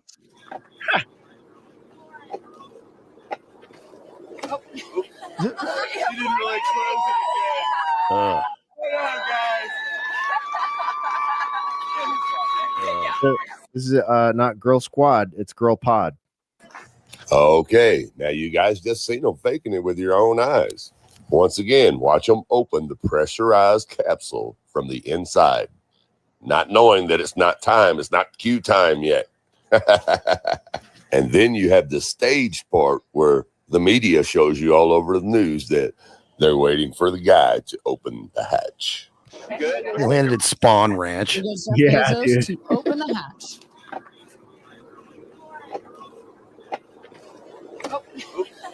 He didn't even fit it inside anything. He just touched it. Exactly, During dude. the Uh-oh. live. Servitor I blew of the the I blew the playhead out. Sorry about that. Yeah, it looks like it's just normal like Home Depot hinges too. That thing just like falls inward. It sounds hella floppy. It doesn't sound like it's it doesn't look or Made out of sound. styrofoam or something. Yeah. A tent. Yeah. I'm just an idiot, non-scientist, non-technocrat. What do I know? And then you have the stage part where the media shows you all over the news that they're waiting for the guy to open the hatch. Good. Okay, here we go. Here goes Jeff Bezos to open the hatch. You didn't really close it again. Oh. Come on out, guys. And once again, you've been fooled, people. Yeah, and then Katy Perry kisses the ground, and then Gayle King didn't see her kiss the ground, so then she comes out and then she also kisses the ground. Oh, that was so cringy. Oh my god. Yeah. She kissed her fingers and points to the sky and then falls to her knees and kisses the ground. It's like you were gone for 5 minutes. Seriously.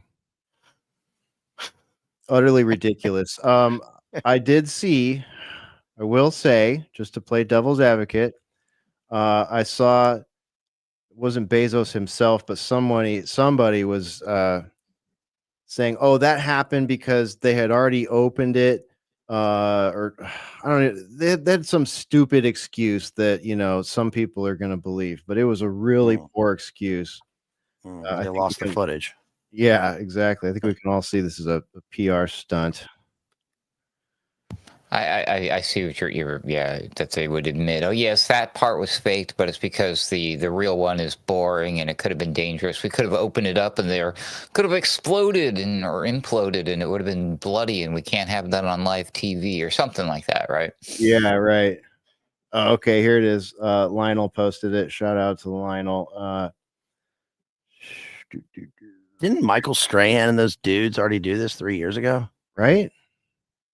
Was that the one with Captain Kirk on board? Yeah, I think. Yeah. Do you remember Kirk trying to he have was crying like a baby, and Bezos is just sitting there like a robot, like he has no idea how to emote at all. That's interesting because again, this reminds me of like when I first heard about this substance ayahuasca. It was from Bill Cooper's Mystery Babylon series, and there were like these weird assassin type secret society groups that would use this to trick people into thinking that they had gone and seen Shambhala, I believe is what it was, right?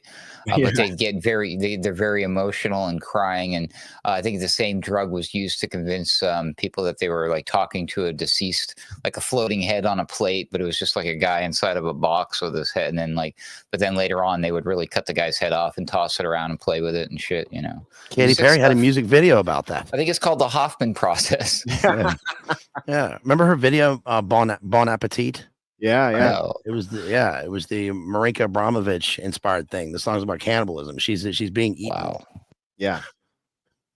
All right, here she is kissing there. Here she goes. Here she goes with her big moment here, coming out of the big blue balls. Oh, she's fucked up. Katie. Oh yeah, she's fucked up. So they had the rug. Oh, they had the man. rug on the ground ready for her so that they didn't get dirty. Did you see that? There was no reason for that to be on the ground. yeah, she still kissed the dirt instead of the rug. She's just like us. One of us.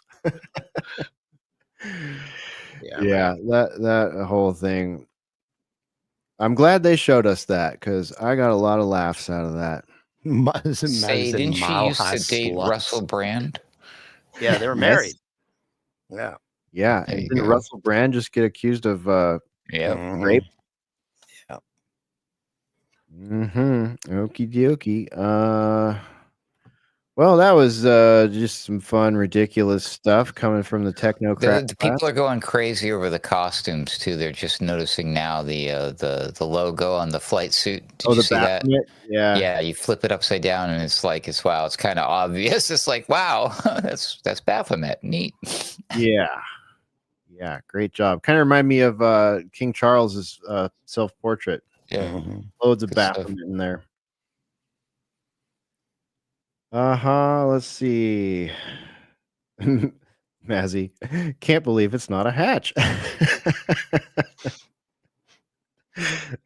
don't know. I'm convinced space is so real. Yeah, And yeah, so not gay. they've proven it to us now.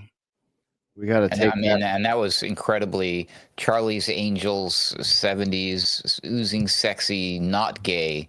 So space is not gay and not fake. There you have it. Right. It's divinely feminine. That's right. It's a journey, you know. You got And to. you see some of them were doing like showing off the cleavage, and some of them were not, and they're all wearing like high heel platform shoes or something. They're like, make no mistake, we hate each other. Randos. Yeah. All right. Let's get out of space because it's fake. Let's talk about something that is apparently not fake, though. The de-extinction of the direwolf. Based. What do you make of this whole explosion, media explosion, since that happened? The Grateful Dead direwolf, the Jay Direwolf. That's right. They brought it back. I don't know. I don't know. I just saw clips of it, and you know, I just reread Jurassic Park a couple months ago, and my only take from the book is that it's weird how it kind of seems like it's a Jeff Stein McCaffrey Island, because especially in the film, you know, the most dangerous game and chasing the children and the dino DNA. But I don't know. I mean, this is like they did Dolly, and that was like 100 years ago, and now they got the dire wolf. And is that what it is? And if so, well, you know, where are the pterodactyls? Well, they were cool. In the interview that he did, they talk about some of the other animals that they are working on. So saber-tooth tiger. Well, that was my first question. They're not admitting that yet because that is just too badass. Okay, we can't go there yet. That's a little much. Even though Texas is the perfect place for it, we have more tigers here than they do in Africa because of all the private owners. They sometimes get lost. You'll see them in suburban neighborhoods roaming around sometimes. We have crazy animal collectors here in Texas. Now you tell me. Yeah. I didn't want to tell you all the pitfalls before I got you here. Got to have some surprises, you know. So this guy that showed up on the Rogan show, his name is Ben Lamb, and he's a biotech entrepreneur, and his company is called Colossus, I believe. And Colossus has they have plans to de-extinct the dodo bird and de-extinct the mammoth. And I think there was one more. But if you're thinking that far, I mean, how? That's why I say not yet with the saber-tooth tigers, because it's like these are sort of the animals that, I mean, the dire wolf is a slam dunk because it was a primarily featured in George R.R. Martin's Game of Thrones. So like, there's all, you know, this is like caused that factor in and of itself, I think, has caused a lot of public attention on the company. But he did say they have plans, but there were some other interesting things said. This was posted on Vigilant Fox. Biotech entrepreneur Ben Lamb painted a bone-chilling picture of where humanity could be headed. Gene editing was at the heart of the conversation, and according to Lamb, China isn't just experimenting with it; they've already created genetically modified children. He pointed to and we covered this on Boiler Room back in 2018. He pointed to a now infamous case in 2018 when a Chinese scientist named He Zhengqi, or something like that, announced that he had cloned human embryos and edited their genes using CRISPR to make them resistant to HIV.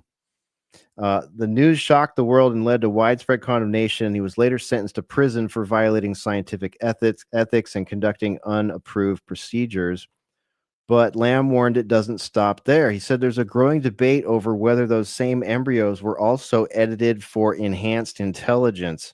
The science is still inconclusive, but the intent, he claims, is very real. So there's a company called BGI, Beijing Genomics Institute, and they're a key player. He claimed that during the COVID pandemic, BGI offered free testing to countries around the world, not just of goodwill, but to harvest DNA at scale. Another thing we wargamed here and assumed was going on was harvesting DNA at scale. So, he goes on, like this is a quote. He said, they're like, we'll do all your COVID testing for free. Just send us your data. And BGI, that same Chinese company, in 2021, a Reuters investigation revealed that the company's prenatal tests taken by millions of women globally were being used to collect genetic data for the Chinese military without proper consent or insight. So it's not just the swabs for the tests. It's also maternity centers and, prenatal tests, prenatal care, all that stuff. And Lamb alleged that BGI has publicly stated its mission is to sequence as much of the global population as possible in search of genes tied to intelligence. So he goes, let me just play this. Let's see how long this clip is here. Oh, no. We're not going to play that. No. That's too long.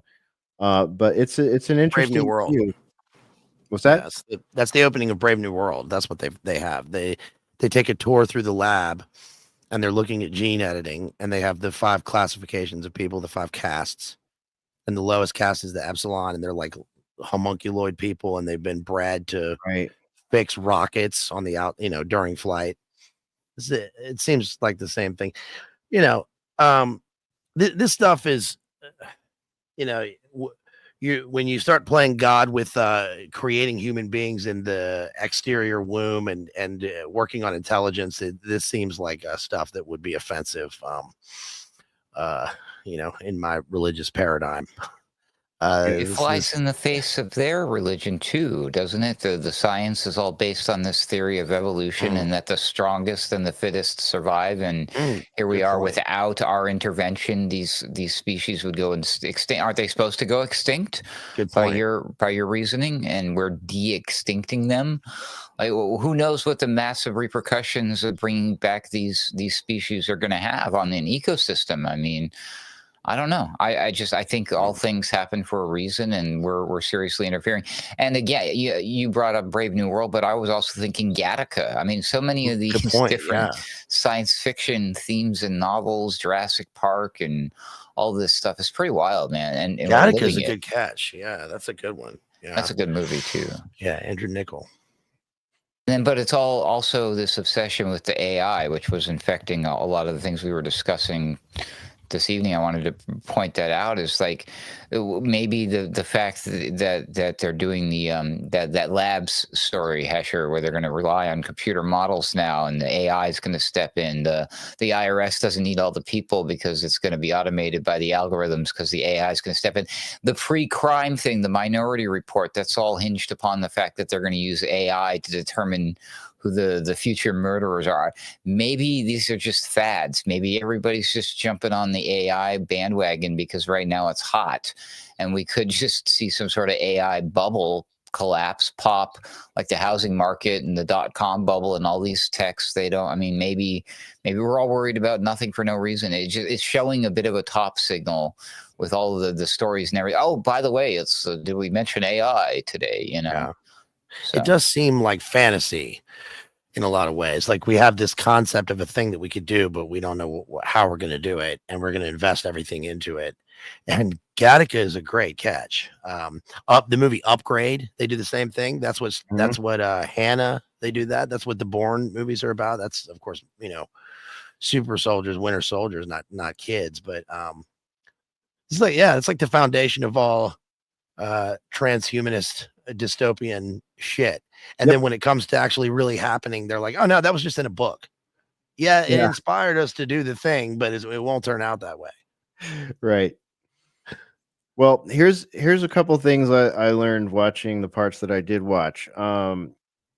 They are using CRISPR and they are using AI to do this. The methodology that they use to do this is interesting. Because there's a lot of talk about like the La Brea tar pits and stuff, and like that may have even been, was that included in Jurassic Park in some way? I think there was a tar pit, right? Somewhere. Yeah, there's a tar pit. The La Brea tar pits are in Last Action Hero. Okay, right. Yeah. That's right. I forgot about that. Yeah. But they can't get viable genetic material out of like tar pits, basically, and they found one piece that had a certain percentage of viable genetic material in it, but it wasn't enough. So they started looking around in all of the museums, and they looked at all the skulls, and they found one skull that had there's a piece, I don't remember what it's called, but it's like in the inner ear of an animal, basically, or at least in a wolf, and it's a densely packed, it's like a bone, but it's rife with genetic material inside it, unlike a lot of bones that are exposed to air and sunlight and everything. It's like encapsulated in there. So they convinced the people at the museum to let them core drill this piece out, and then they gathered the what they needed to get the genetic sequencing, and then they took it to I think then at that point they cloned it, or they used CRISPR and then cloned what came out of the CRISPR. I'm not sure what came first, the chicken or the egg there, but that was how they did it. And he's got pictures and videos of these wolves, and they're beautiful. They're absolutely beautiful. And they're on like a 2,000 acre reserve here in Texas with like, safari level fencing all around it and all that. So they're like, don't worry, it's not going to escape into the wild, and all that stuff. But I mean, what's the final line in Jurassic Park about life? It finds a way. Life always finds a way. Mm-hmm. So, and it's really, on the one hand, it's like kind of like, I agree with you guys. I don't trust any of these people to wield this. I don't trust man to wield this, but it's too late. That genie's out of the bottle. And I was a little bit impressed with the habitat and the amount of like resources and care that were put into it, and the amount of planning and all that. Like it's really pretty impressive. And they have huge backing too. This Colossal has been backed personally by George R.R. Martin and Peter Jackson. So these guys have sunk millions of dollars into this company. But it's like, okay, so where do we go from here? Are we going to be able to go visit them? That's the other thing. They've gone to great lengths to keep this location secret. It's somewhere here in Texas, but no one has found it yet, as far as I can tell, and they're pretty proud of that, which is probably good, because they would get poachers there wanting to steal their dire wolves, I bet. But it's patrolled by drones 24/7. It has a huge security team, all that stuff. But it's like they're gonna and they have plans to create a whole pack. So they had the first two, which they named Romulus and Remus, which I find interesting, because Elon Musk and baby mama number whatever teen just named their baby Romulus, which is the brother that died in the story. That's questionable in and of itself. Yeah, Romulus lives. Remus gets killed. I thought it was the other way around. No, because Rome is named after Romulus. Mm-hmm. And this they're is suckled from the golden she-wolf. age. This is the second Rome. It's all symbolic. Yeah, I figured so. I had that backwards and I misspoke on the Pulse today, so I'll have to retract that tomorrow. So it makes more sense when I'm not being dyslexic about Romulus and Remus, because it's the founding of a new superpower, the founding of a new monostate, And they were not fully human. And they were hybrids too. Yeah. Mm-hmm. Yeah, they were born of a god. A wolf mother. Yeah, and suckled at the teeth of a wolf, famously, after the king having tried, or the wannabe king having to try to have them exiled. Yeah, they're Trojan. They're descendants of Aeneas, who escapes from Troy. Right. So I don't know, man. This whole thing is pretty crazy. Are we going to have a zoo here in Texas full of dodo birds, mammoths, and dire wolves? You know, are we going to be taking the kids to see the de-extinction museum or something like that at some point? You know, like, Yeah. And this whole thing, like where he brings in the super soldier aspect, it's like, well, if China is actually doing that, we're going to do it too. Oh, great. They're going to do this with the fucking Megalodon. That's it. I'm done. I'm Or they're screwed. gonna bring, they'll bring back the buffalo or something, and then use it instead of using the impossible meat. Then they'll be like, oh, now we have endless food supply. I did see something about them bringing buffaloes back. Not this company in particular, but I saw a post about that today. I don't know if it was just waxing philosophical and wargaming, or if that's actually an initiative, but that could happen. You let me know when they're making plans with the Megalodon, man. I'm signing up for Blue Origin, or I'm going with SpaceX all the way to Mars, baby. All right, Ruckus is going to go full transhumanist to get out of the planet if they resurrect the Megalodon. Maybe they can reanimate the pharaohs. Yeah, I mean, who's to say that in some of those famous mounds, some of those giant skulls, right, may have that same bone in the inner ear? Are they going to start cloning and genetically? That's the thing. It's like they're cloning and genetically modifying, and they're doing it with great success. These wolves look super healthy.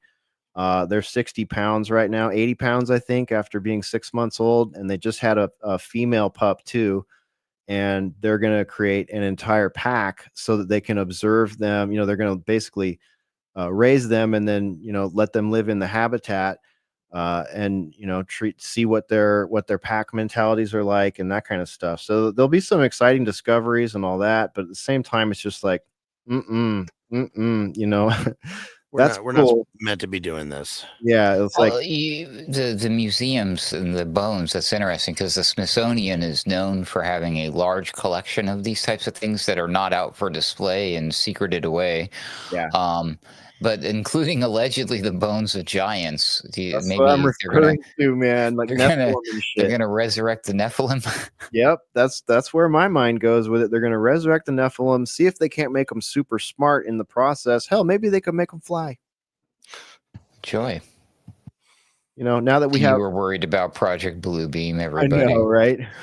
Now that we have organs on a chip and human simulated organoids, the sky is the limit, right? This is bananas, you guys. Jurassic Park came to real life this week, and 5 million different sci-fi stories came to life this week, all at once. Yeah, no, it's totally bananas. All right, let's see here. Geopolitics, don't want to do it. Geopolitics. Jurassic Pork. Human animal pig chimera.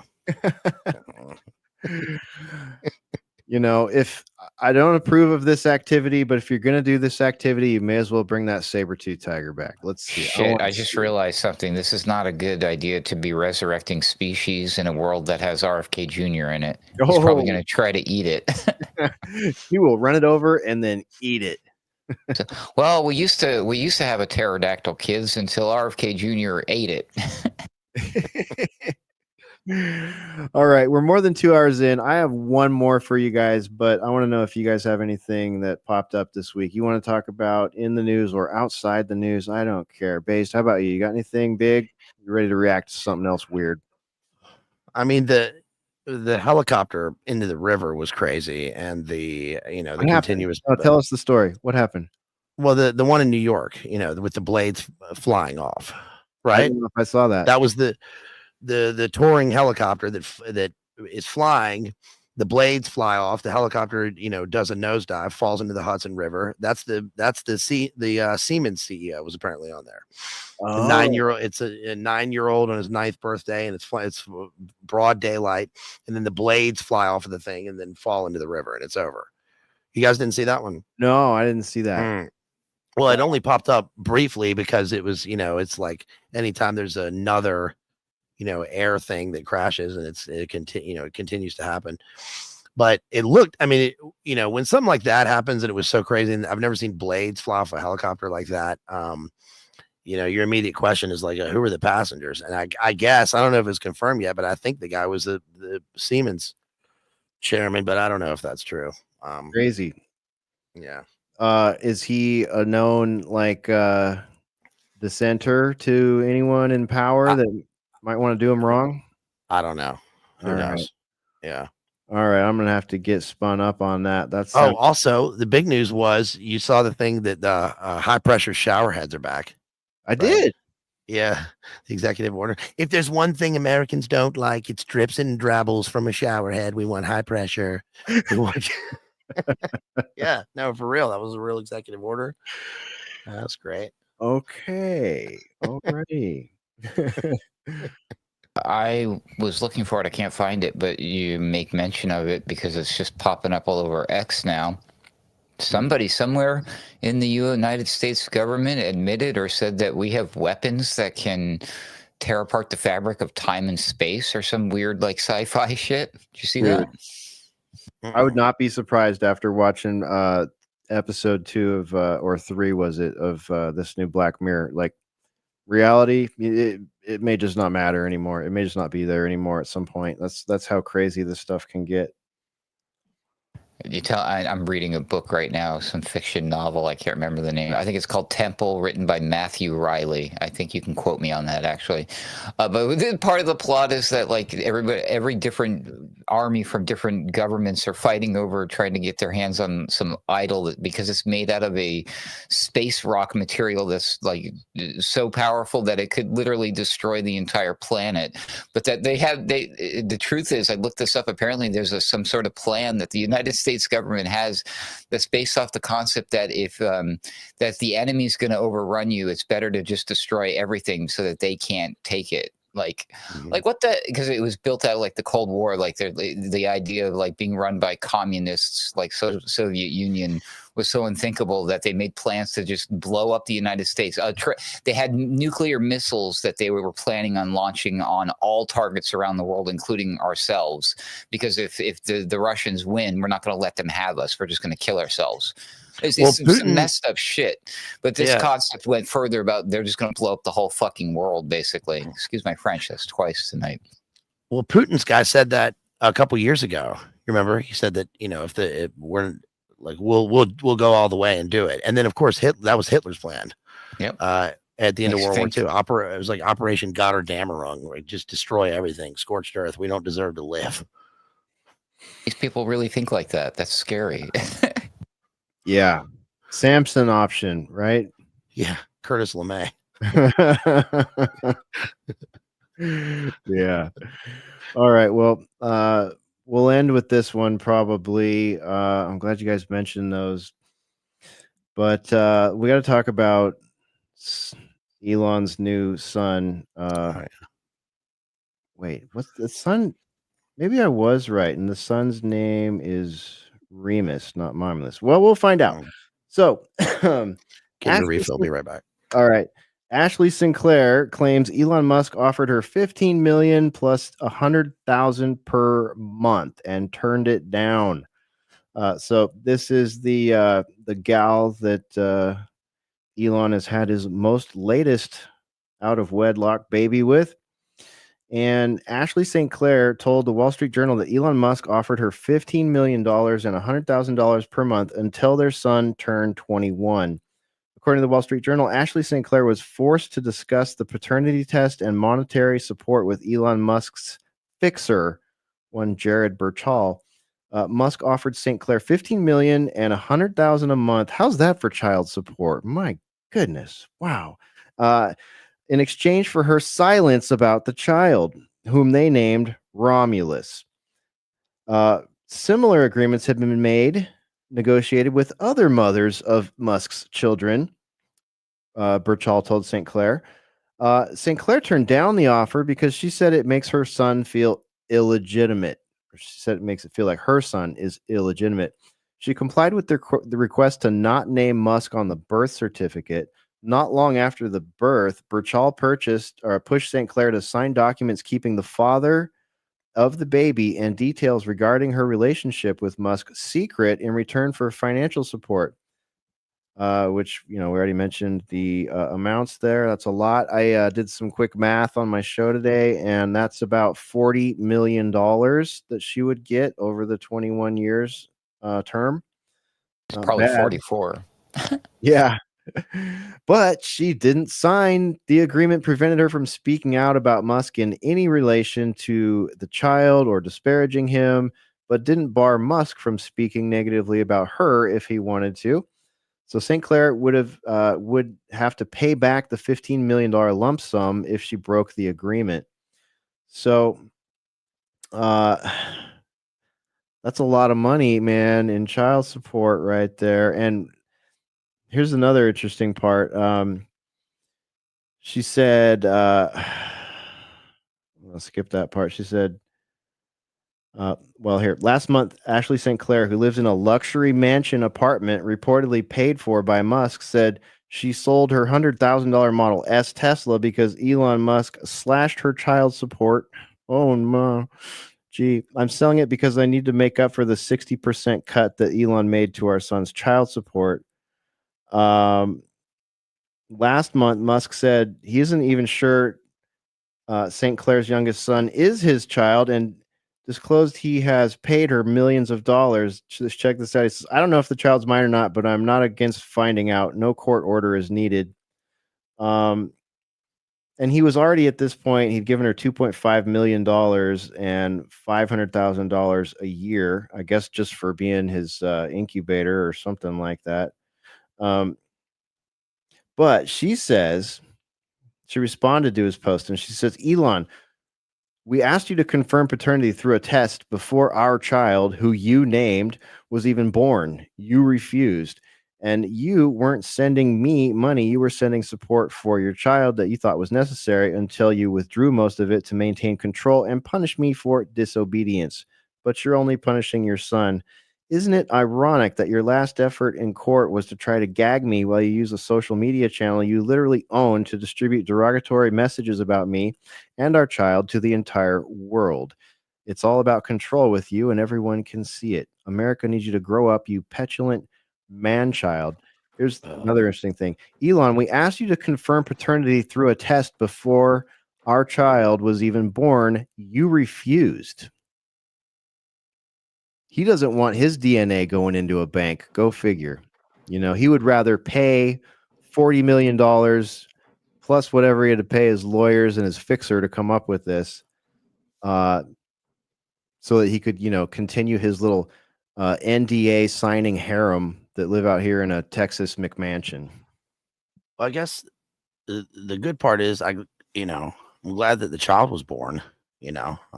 I'm looking for a bright side here. Yeah. I'll give you that. I mean, that's good. And 40 million to Elon is, what is that? Pocket change. So, yeah. Well, I don't know. I think that she made the smart move by not taking the money and not signing it because, she has it appears, this could be fake, but it appears that she has an adversarial relationship with him at this point. Just imagine all of the other corporations and influencer managers out there that could capitalize on that. Her, because she's a huge name now, like it or not, because she's, the mother of Elon's child. So I could see her making, a pretty big salary, $5,000-$10,000 per post on social media for kind of, just being a media influencer and, an anti-Elon voice, wherever they need one. So I think she'll make $40 million in her first year if she continues behaving like this publicly, just from supporters and managers and such. Is Elon he's kind of faded in the past month, right? He was, ubiquitous, and I mean, he was out the other night at the UFC thing, I think. But is he kind of out of the spotlight right now? Have you noticed? You guys noticed that? It seems. It's hard for me to answer that. It does seem as though I heard Trump make a comment the other day that was like, we want him to stick around as long as he can or something like that. Before that, I heard comments about, his time is limited, doing all this, contractor sort of consultant stuff that he's doing for the Trump administration. So I wouldn't be surprised, man. But he's omnipresent on X, and we're on X every day. It's it looks the same as it ever was. But I think he's involved in more than just the Doge thing. I have a friend, I can't say what he's doing, but he was tapped to be on an advisory board for a thing that Elon is the head of that has to do with money. And so I think he's doing other stuff as well. I don't know what's going to come of it, but you know, when are we going to see results from all this stuff? When am I going to get some money? Exactly. And when are some people going to get some justice? Well, Everybody they are obliterating the Department of Education as far as I can see, and everybody was extremely freaked out about that. That has anything to do with that work, but it's not what they think it was. It's just getting rid of all the fat that wasn't affecting anything. Anyway, the federal Department of Education doesn't affect the state or the city in terms of what they actually do. It's just what delivers the money. So hopefully, we can get more money in some way, I guess. In Virginia, the Virginia lottery, this is one of the things responsible for funding the Virginia Department of Education. And they had a thing that, last year it was $900 million that they contributed, but over all the schools in the entire state, it's like, when you get down to it, it's like, that funded a burger. It's like donating to the Red Cross, right? Like 5 cents on every dollar gets to maybe where you hoped it was going to go. Right. Earlier, we mentioned the, we're talking about like all the things with vehicles and cops and all this stuff. And one thing I think in a lot of states is that when you pay tickets for speeding, for example, the money from that is supposed to fund the education in the city, in the locale, but it gets to go through the police department first, and it funds new cars, new gear, new kits. So they, you end up with like 10% of it every year. Yeah. So there's just, all this incredible waste, but I don't know. Yeah, totally. And interesting that they've got Vince McMahon's wife heading that up, the whole takeover and downsizing and everything. That's something she's definitely skilled at. She's taking on Maine right now because of the we can't use this particular word, but the Transformers issue, right? Yep. That was when Trump had all those people into the. I'll tune in if it's a cage match. You want to see a real takedown. All right. Real quick, gotta show you this one too. I mentioned this on Sunday Wire 2 weeks ago, but this is Kawasaki's latest riding vehicle. Check this out.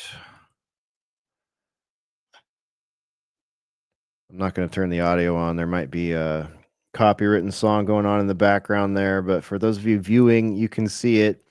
For those of you listening after the fact, it's basically a motorcycle meets a horse meets one of those Boston Dynamic dogs and Avatar.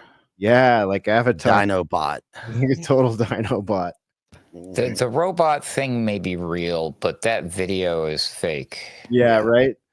That is totally probably AI, but 100% watch this scene coming up right here where it makes this jump right here. That is so fake. Well, regardless of the origin of their marketing video, Kawasaki has introduced a bold new chapter in personal mobility with the launch of the Corello, a robotic horse-like off-road vehicle designed to bring the thrill of motorcycle riding to rugged, natural terrain. Engineered with 4 independently moving legs and advanced rider monitoring systems, the Corello, I think it's Corleo, blends Kawasaki's motorcycle DNA with robotics to offer a new kind of outdoor adventure. So, I mean, why not make a Return of the Jedi land speeder? Yeah, why are we making robot horses? Like, that's so old school. Can't we get something? Where's the teleporters? Yeah, I mean, this is a toy. Hoverboard, right? Hey, now we're talking.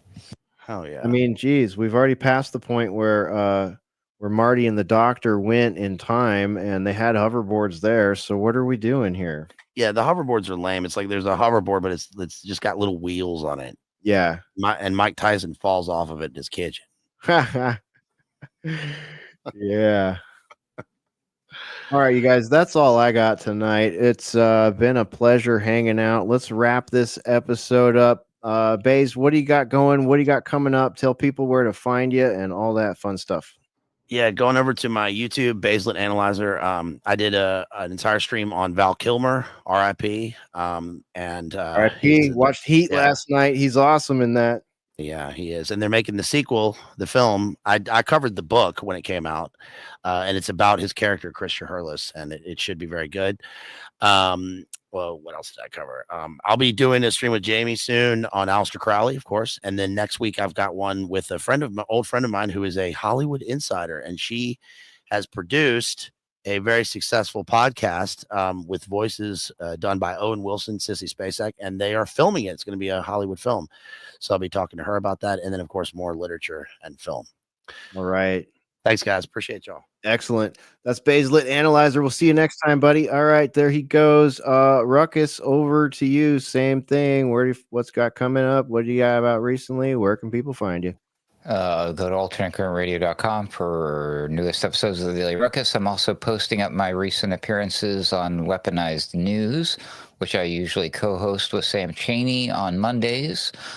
His show is Monday through Friday every night. He does 2-hour, pretty wicked cool, runs through a lot of news, pretty much like what we do here on Boiler Room, except every single day. He's very dedicated, and he's good. I like him. He's a good guy. But I'm on there every Monday, so if you want to check out my stuff, there's posts up there. You'll find the posts in the slider on my page for the Daily Ruckus.